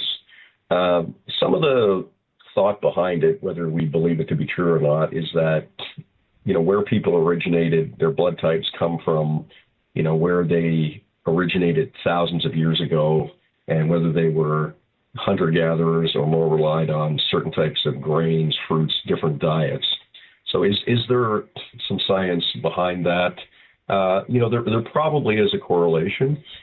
And I've talked to a number of people who have tried, to follow what's in, that book and have found positive success from it. Now, have I seen any meaningful data that it's proven? I really haven't. But it is interesting. I think there's an idea behind it that it may be, just looking at this up quickly, blood type O, thought to be the original blood type, high protein, low carb foods like meat and seafood. Blood type A, perhaps when humans became more advanced, more farming, plant-based approach, which vegetables and fruits. So this is what they're trying to pull apart, and it's actually a very interesting concept. Is there harm in thinking about these things? I don't think there is. Again, I've said this a few times today. Don't do something that's going to harm you. Don't spend a bunch of money on go-go berries from the Himalayas that aren't going to do anything for you. And keep an eye out for data and more information as it evolves, I think is the approach. Yeah, it's an interesting concept, though, and I would think that if there's something to it, it could be groundbreaking eventually. If it is in fact empirical data can determine that there's something behind it. Yeah, I mean, we continue to get a better understanding of why our bodies respond to certain things, and some of it is very historical, some of it is not. So again, the more information we can acquire, very much the better. Okay, this story quickly on the CTV website. I'll read a bit of it and then get your take on it. Health advocates are pushing for all provinces and territories to lower the screening age for colorectal cancer to 45 as a growing number of younger adults are getting the disease. What's your thoughts on this, Dr. Gillis? Yeah, so look, this comes back to let's follow the data. So if the data says that, then that makes sense. And these are professionals who are studying this stuff, and when the data shows that, we want to make adjustments in our systems, in how we do things, to try and catch up with that. And that makes sense to me. So without reading that in detail, it's a case of follow the data. People are living longer anyway. If we can catch things earlier, with changes in diet over time, preservatives, other things that we put into our bodies, is the risk higher? It probably is. So let's adjust.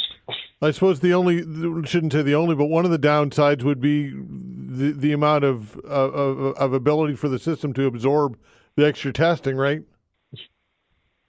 Well, one of the things that's been positive in the last number of years is these stool testing programs. And it used to be that, we tried to scope everybody, and the logistics of that and the cost of that, based on the human power to do it, the space to do it, the processing and everything, became ridiculous. So we've moved to much more symptom, medical history, or screening-based approach. So, I mean, if your dad had colon cancer, you're going to get scoped. Or you're not going to get scoped. If you're bleeding and something has changed, you're probably going to get scoped. But otherwise, the stool testing program is very effective at detecting blood and then moving people quickly onto a scope, which, because their risk is higher with blood. Now, a lot of people don't like the idea of, collecting poop, sticking it in a bottle and taking it to the hospital. It's not a happy hour activity, but it's saving a lot of lives. And if we can expand that, I don't believe it to be incredibly intensive on the system. Clearly, some more resources would have to be allocated, but it's not the same as having to scope everybody and their dog. During the pandemic, we know that some of this testing didn't get done for reasons of simply the hospitals, and a lot of these departments were scaling back because of the pandemic. Pretty evident. Have we caught up with that, do you think? I think for the most part, I think on imaging and procedures, we're getting there. There's still a lot of backlogs for specialist referrals, and you've heard me refer to some of the toughest ones. Neurology, gynecology. I saw something the other day for, I think it was 7 years. So it's tough, and like the folks out there doing the work are doing their very best. It just is. There's a lot of work with an aging population. Yeah. Not necessarily any more providers, and it just piles up. Okay, before I let you go, do you want to pass anything along to our listeners? Yeah, just quickly, I mentioned this a couple times, but it's coming up Sunday at the Wanderers Ground, the finals of the Coast to Coast Cup rugby tournament. At 1 o'clock, the Eastern Admirals are playing the Alberta Wolfpack in a men's 15-a-side game. Right after that, there's a 7-a-side game between two Nova Scotia U15 women's teams, which is going to be fun to see. And then at 4 o'clock, the final between the team I run, the Atlantic Privateers, and the Ontario Blues, which is a rematch of last year's final. You can go to Eventbrite and just put in Coast to Coast Cup Finals. Tickets are $15 for adults, free for students and youth. And we're very pleased to welcome all active and retired military personnel, including those in town for Fleet Week, to the game for free. With the teams called the Admirals and the Privateers, we'd certainly like to see as many sailors, but also all military there. So if you want to have a fun afternoon on Sunday, come have a beverage and watch some rugby. We're hoping the weather holds up. So please get online, eventbrite.com, Coast to Coast Cup, grab a ticket, bring your kids, talk to all your military friends, and let's fill the place. Let's have some fun. Okay, Dr. Gillis, always great. Do it next week. Thank you, sir. All right, thanks so much. That's Dr. John Gillis at House Calls. We do that each and every Wednesday from 11 until 12. Now it's time for you. What is on your mind today? Give us a buzz at 902-405-6000. Again, 902-405-6000.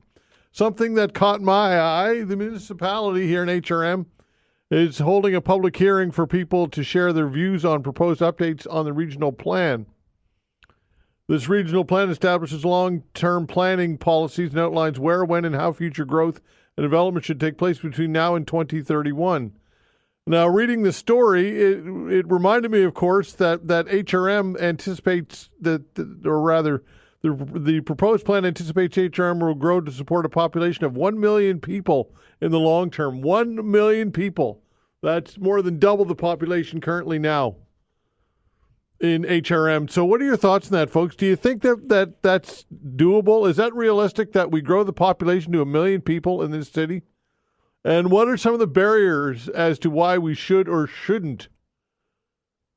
Right? Because look, we have these conversations on a daily basis. Road infrastructure, housing costs, affordability, homelessness, healthcare, on and on it goes with countless challenges. What are your thoughts on growth here in HRM? Do you think that we should be looking to expand the population by to 1 million people, rather? About double the population that it is now. And what about council in general, HRM council? Are they listening to residents? Do you have faith in this council? Why or why not? That or whatever else you've got in your mind. The way to reach us again, 902-405-6000. We'll be back. All right, we've got an open hour. What is on your mind today? Give us a call at 902-405-6000. Again, 902-405-6000. What would you like to get into today? Again, 902-405-6000. Should this municipality be 1 million people? Do you think that HRM could sustain or could handle that type of population, which would be more than double what it is currently? And the reason why I'm asking is because the municipality is holding a public hearing, asking for people to share their views on proposed updates to the regional plan. The regional plan establishes long-term planning policies and outlines where, when, and how future growth and development should take place between now and 2031. The current plan has been in place since 2014, with council initiating a review in 2020. Councillors got a first look at the new proposed plan earlier this month. That proposed plan anticipates HRM will grow to support a population of 1 million people in the long term. So that's not going to be in the next 5 years, but in the long term. So decade or two, I guess. Couple of decades. What are your thoughts on that, folks? Do you think that the municipality can sustain that type of population growth? And what's the point of this type of growth? Is it needed? And some would say that it is needed for vibrancy, economic vibrancy. We know we've had the conversation about demographics and aging demographics many, many times. And that's always been the argument or the I guess the case to be made for immigration and immigration targets. But look, we know that we've got lots of challenges when it comes to providing for health care, when it comes to housing, affordability, road infrastructure, on and on it goes with the challenges that the municipality faces. Not just this municipality, but most municipalities in the country, for that matter. So do you support the idea of ballooning our population to as many as 1 million people in the next couple of decades or so? Or do you think that would be ill-advised and not good planning? What are your thoughts on that, folks? Or whatever else you've got in your mind. The way to reach us is 902-405-6000.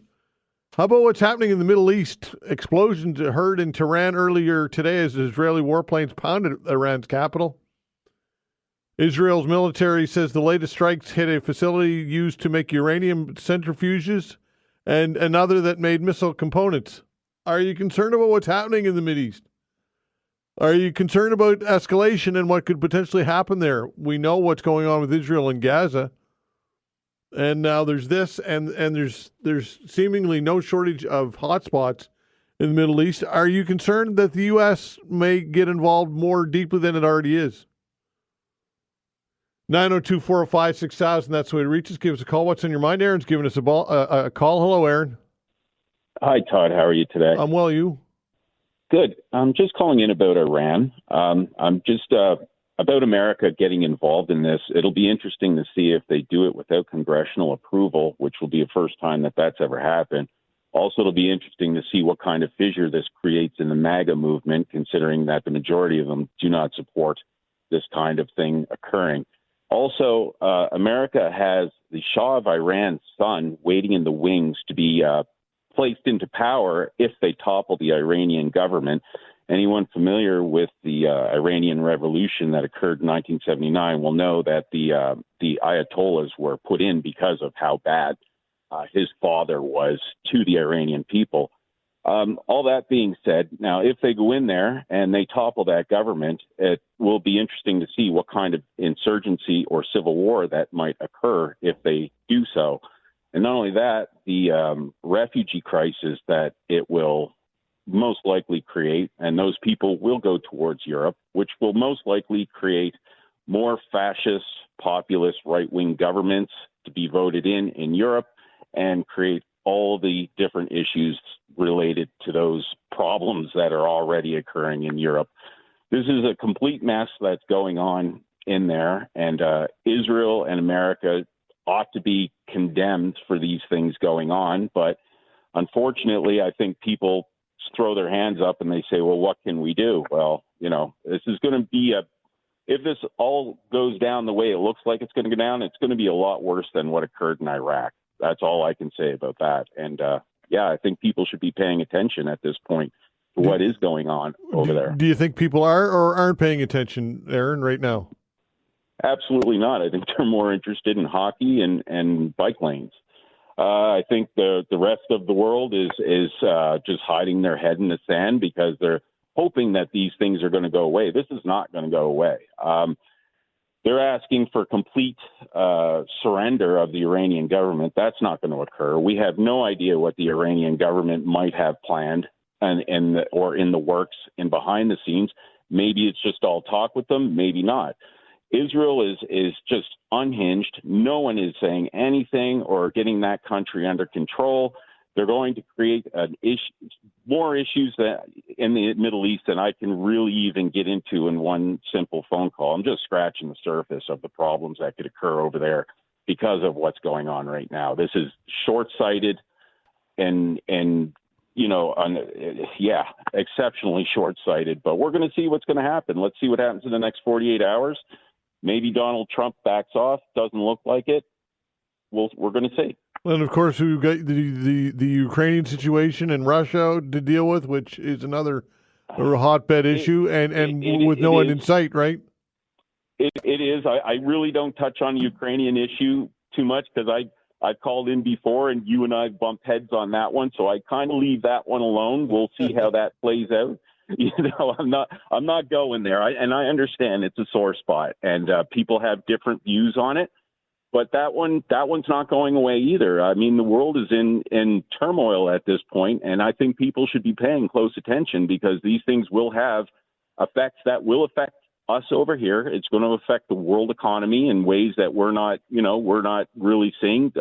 Iran could close off the Strait of Hormuz, and that's going to create a very serious economic issues for the world.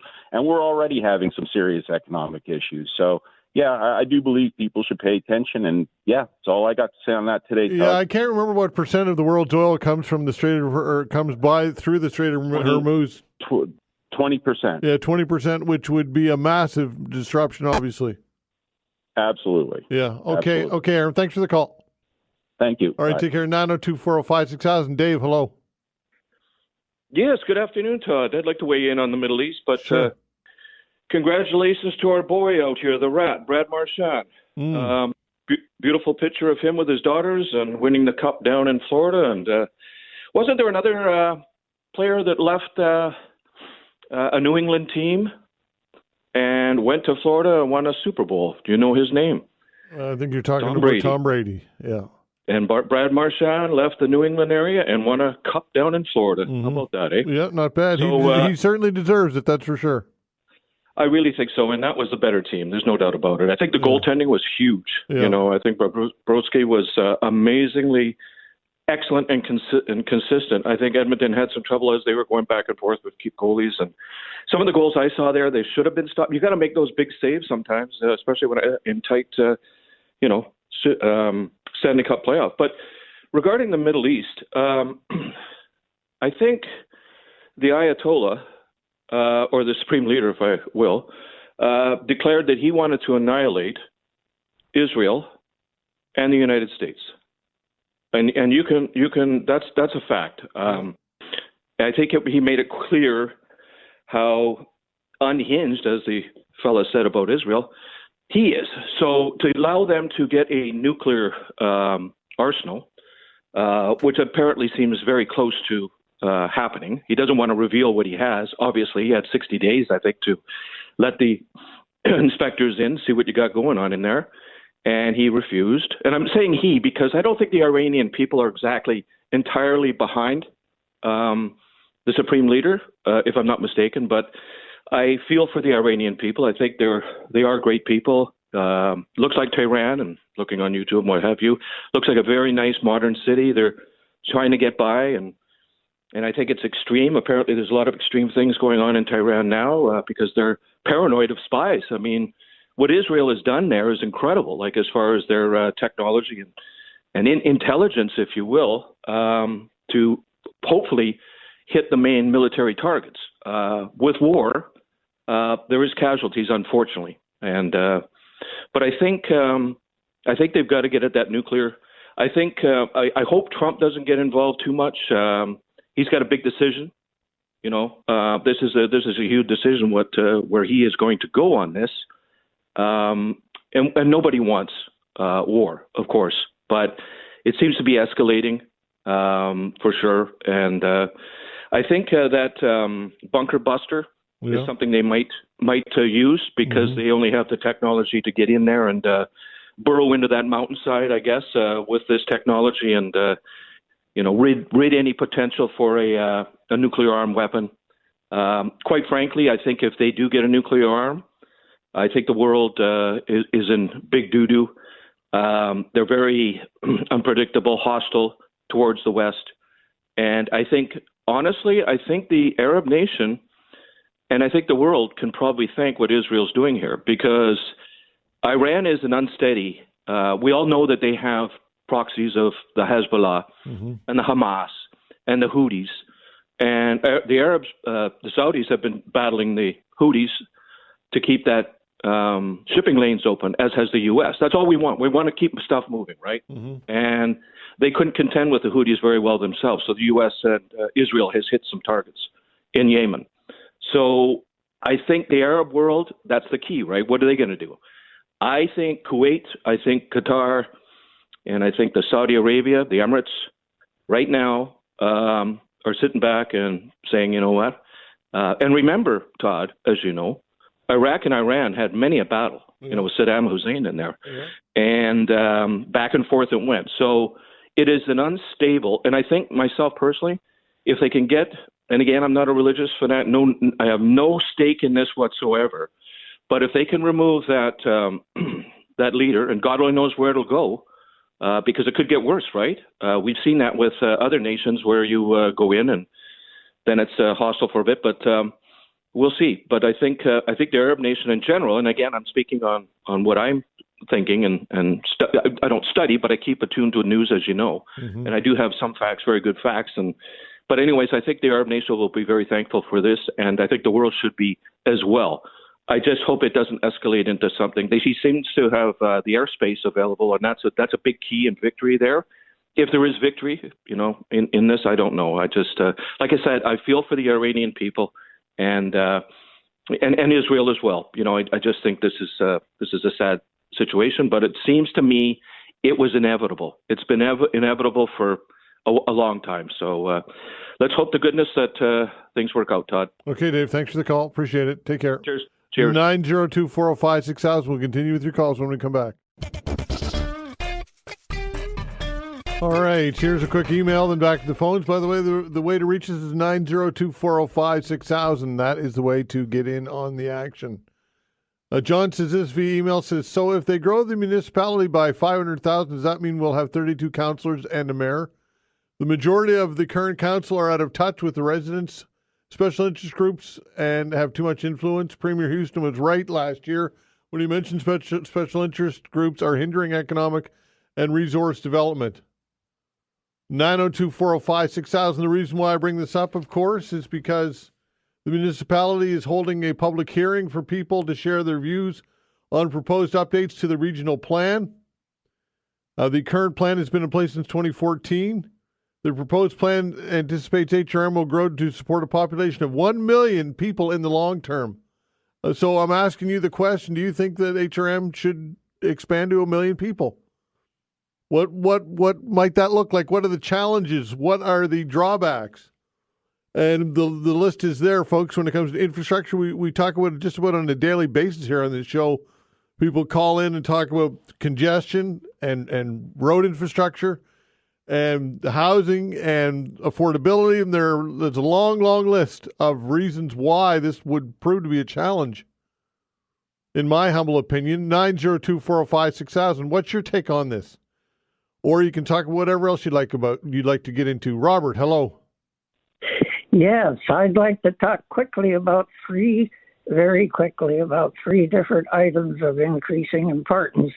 One, Brad Marchand. When he arrives back in Halifax with the Stanley Cup, I hope at least the degree of celebration and adoration will occur that has occurred in the past with Sidney Crosby and Nathan McKinnon.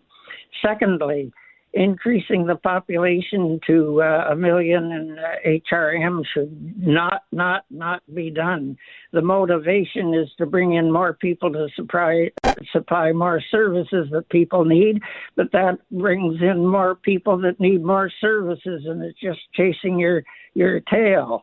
And the other thing is that the great overpopulation of the rest of the world is not realized here. We've got to keep the population as small as possible so we can keep in touch with nature and so on. Definitely keep the leash on, improve the services, the housing and so on, and HRM for people as quickly as possible without increasing the population. Keep that to a minimum. Thirdly, and most important, regarding the uranium mining, I called about 3 weeks ago and left you an email while the Premier was on the line and on the line about a man named Gordon Edwards, who's the president and co-founder of the Canadian Coalition for Nuclear Responsibility. He's a retired physics professor in Montreal. And there was just a 3-minute long video that the Premier said he'd listen to, and I would challenge you. I sent it to you in email so he'd have it and you'd have it. And what I'd like you to do is play that 3-minute video on the air for people to hear once a week for 3 weeks. Invite Gordon Edwards on for an interview about the subject. The point is that Nova Scotia badly needs all these mining efforts, and I support all of them, because they can be done safely, with the one extreme exception, and that's the uranium, because of the after the mine, during it and after it's closed for centuries, the radioactive materials get into not only the water eventually, but the air and the agricultural fields surrounding, to have put in all of those radioactive materials, which can cause multiple over the centuries, increasing hundreds and then thousands and slow deaths from cancer and other things that these materials cause. So all of the other mining efforts, yes, pursue them, but uranium, no. And a final word about Sean Kirby calling the Ecology Action Center a special interest group opposing his ideas. His group, the mining group, is the special interest group. The Ecology Action Center is a public group representing the population as a whole. His is the special interest. Theirs is the population at whole. So I challenge you to play that 3-minute video for weekly for 3 times on the air, and maybe have an interview yourself with Gordon Edwards. And back to the population, the world's populations. New York is the biggest population city in North America, Sao Paulo in all of America, and they are small by the size of the many millions of people living in cities in India and China and other places. And that fate we should keep our population as small as possible so we can enjoy what we have together. Okay, Robert, appreciate your comments. Thanks so much. Take care. 902-405-6000. The challenge with keeping the population as small as possible, of course, is our demographics, and we've talked about this a lot on the show, is we've got, even despite all of the recent efforts through immigration, and some would say ill-advised, and I think there's a legitimate argument there to back up the fact that the targets have been much too enthusiastic, but we still have a challenging age demographics here in throughout the country, and certainly in Nova Scotia. Give us a call. What's on your mind today? If you agree with some of the things you heard or disagree with some of the things you heard, let's hear from you. 902-405-6000. We'll continue with your calls when we come back.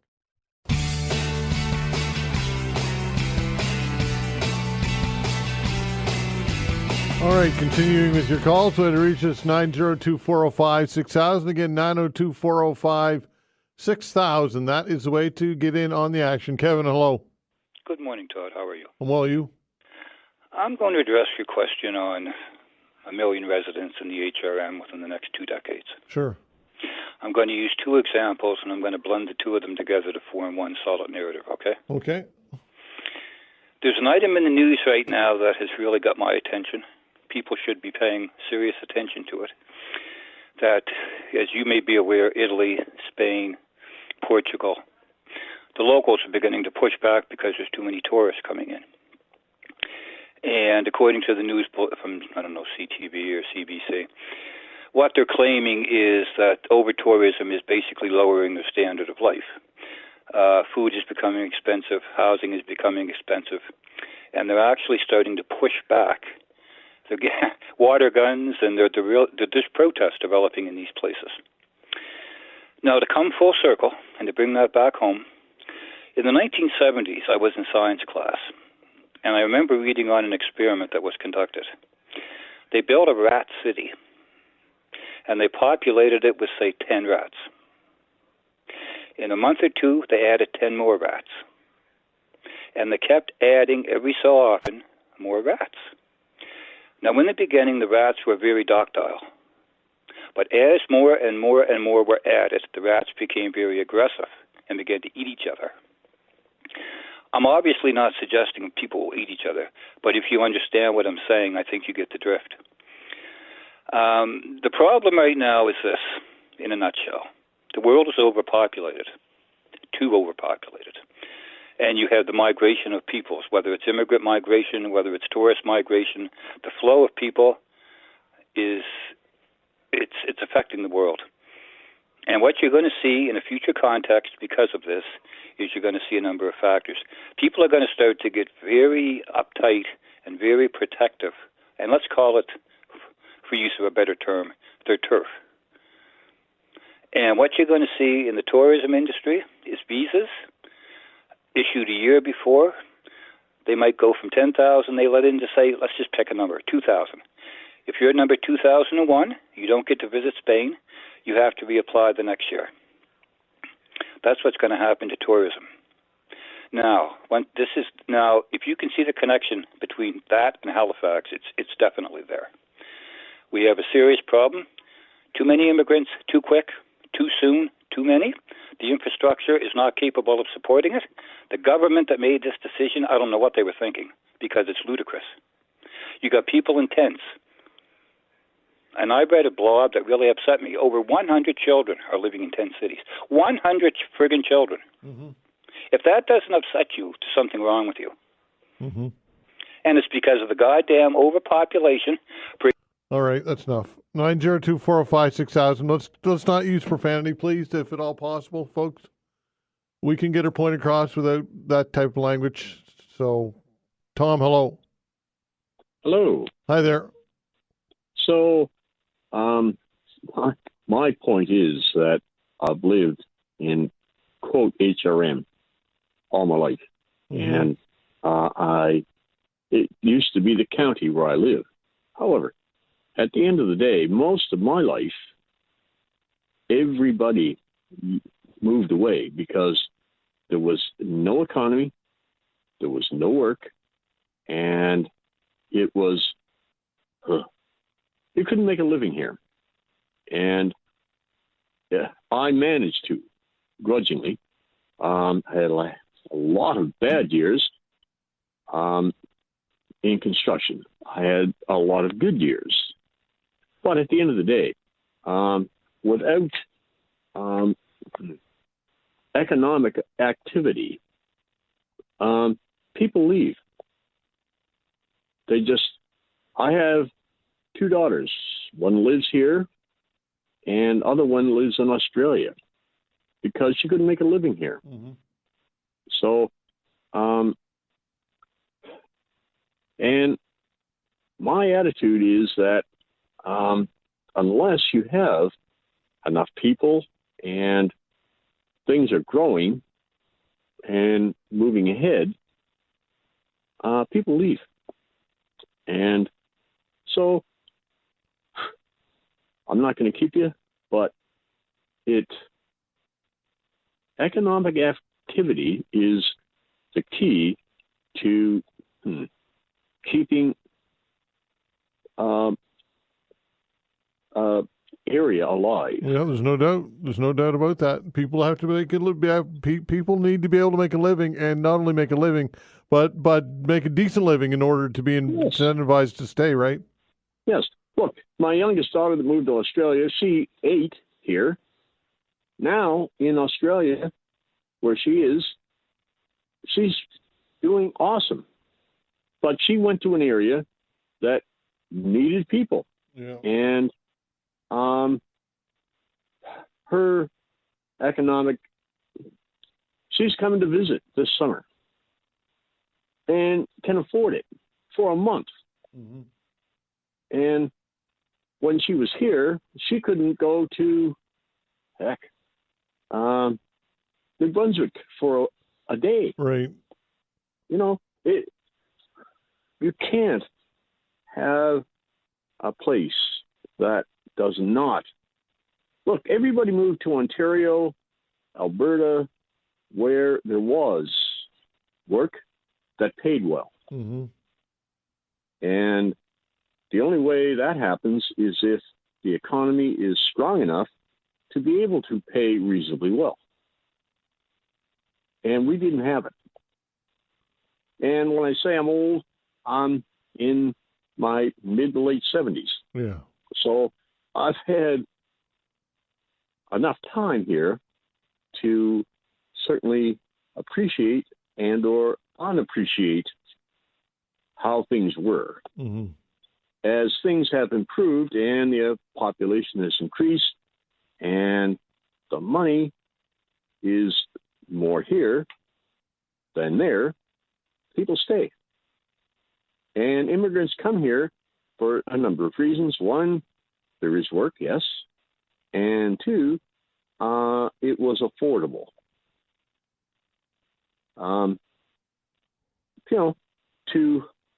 Look, I have a tenant in my house, mm-hmm.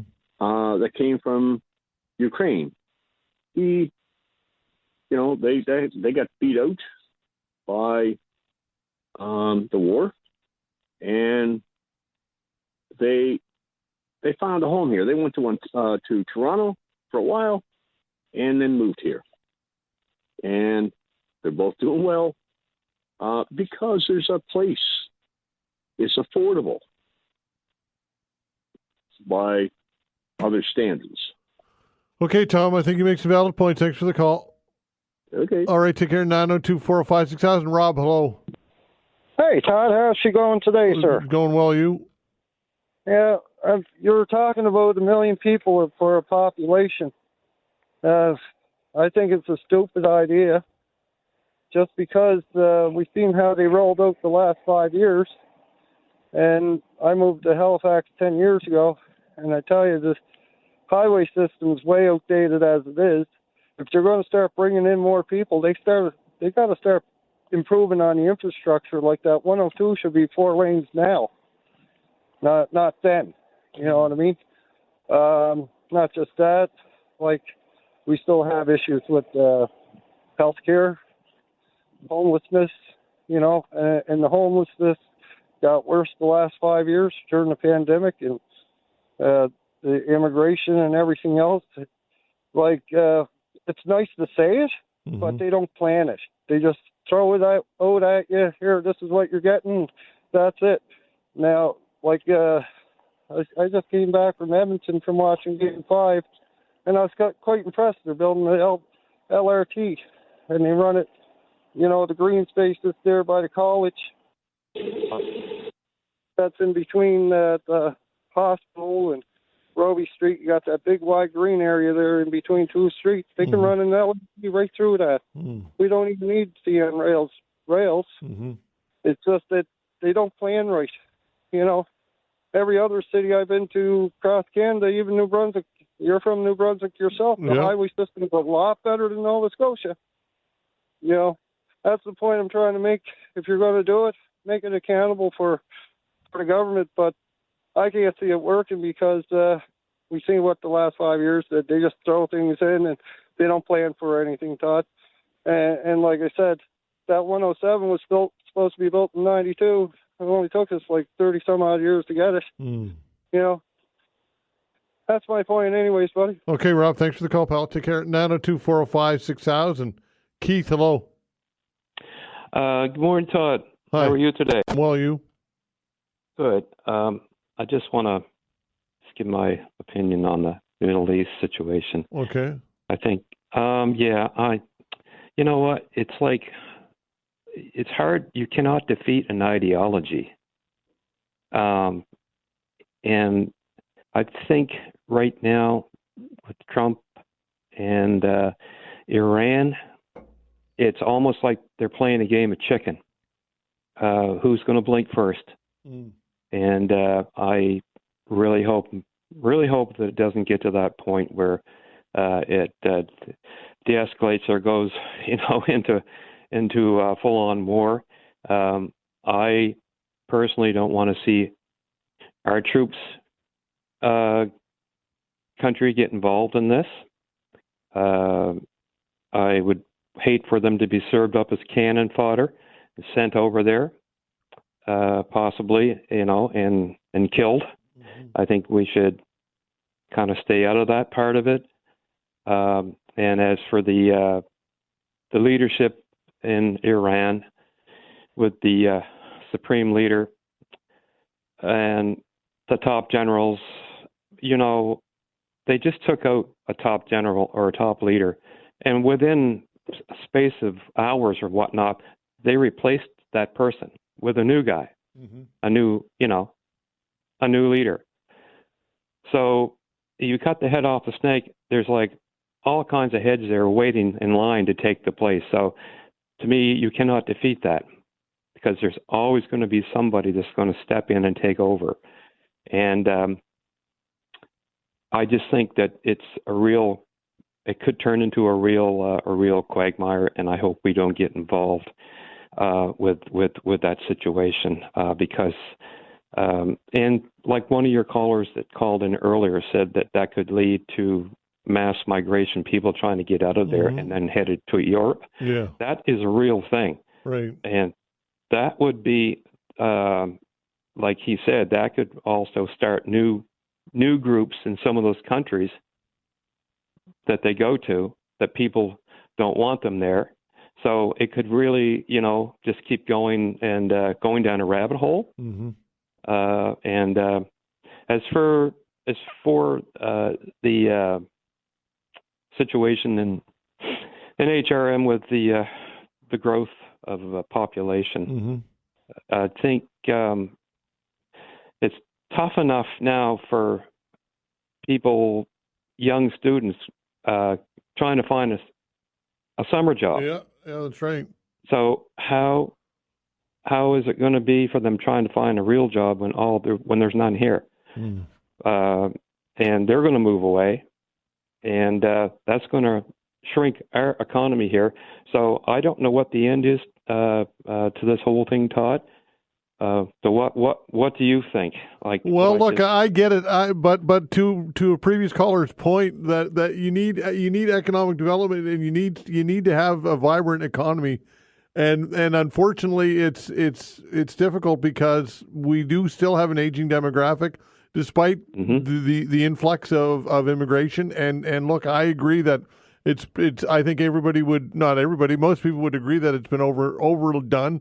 For sure, we see it, but perhaps these are growing pains, Keith, of any region or any city or any municipality that goes through this. I don't know, but I do know this, Keith, that we have to definitely, if we're going to plan for this, we have to consider traffic volume, and I get that there's the vision to get people out of cars and onto bikes and on using transit, but we got a long way to go before we can identify transit as being effective here in the city. I mean, it's not even close. People can't rely on transit.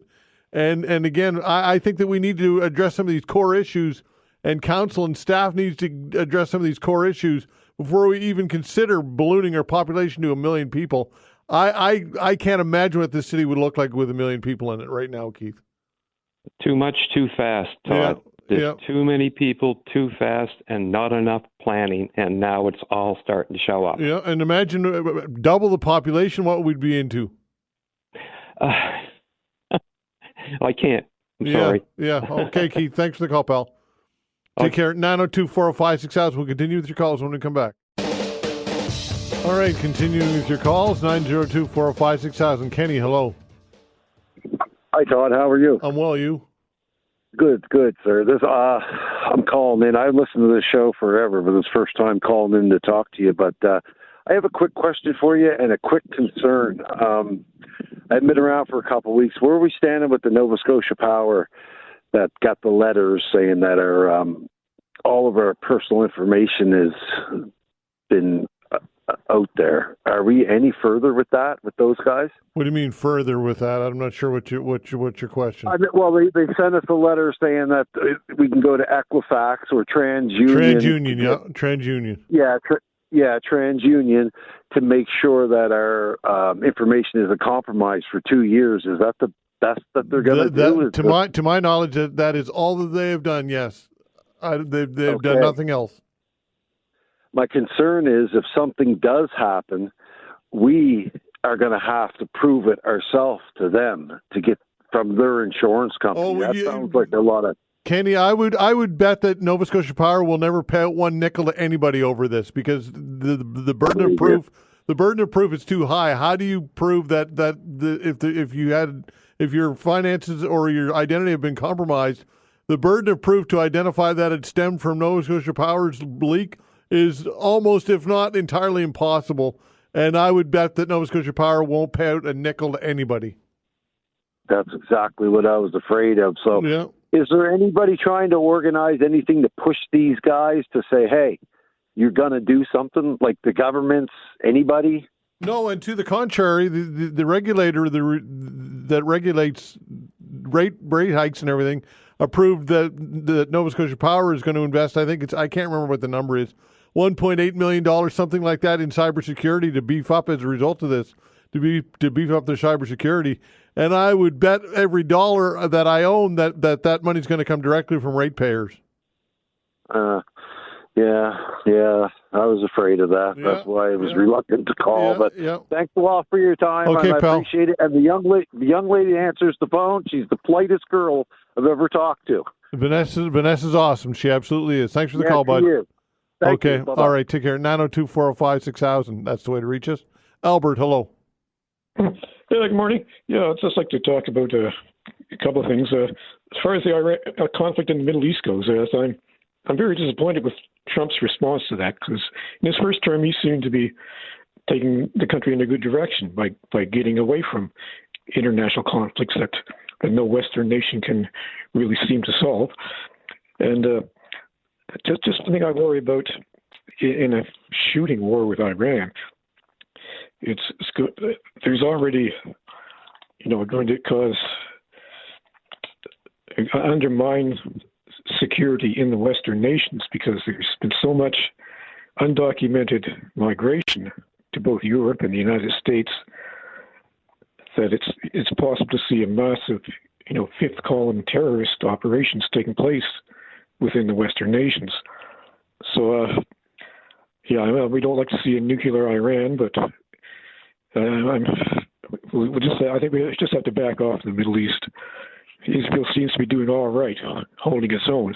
There doesn't seem to be any tangible threat to Israel to destroy the state of Israel, even though the tremendous amount of the Middle Eastern nations would like to do it. They haven't been able to do it for almost a century now, and so I think we just have to, try to cool things in the Middle East rather than ramp it up. As far as the topic of population growth, I like the comments by Robert.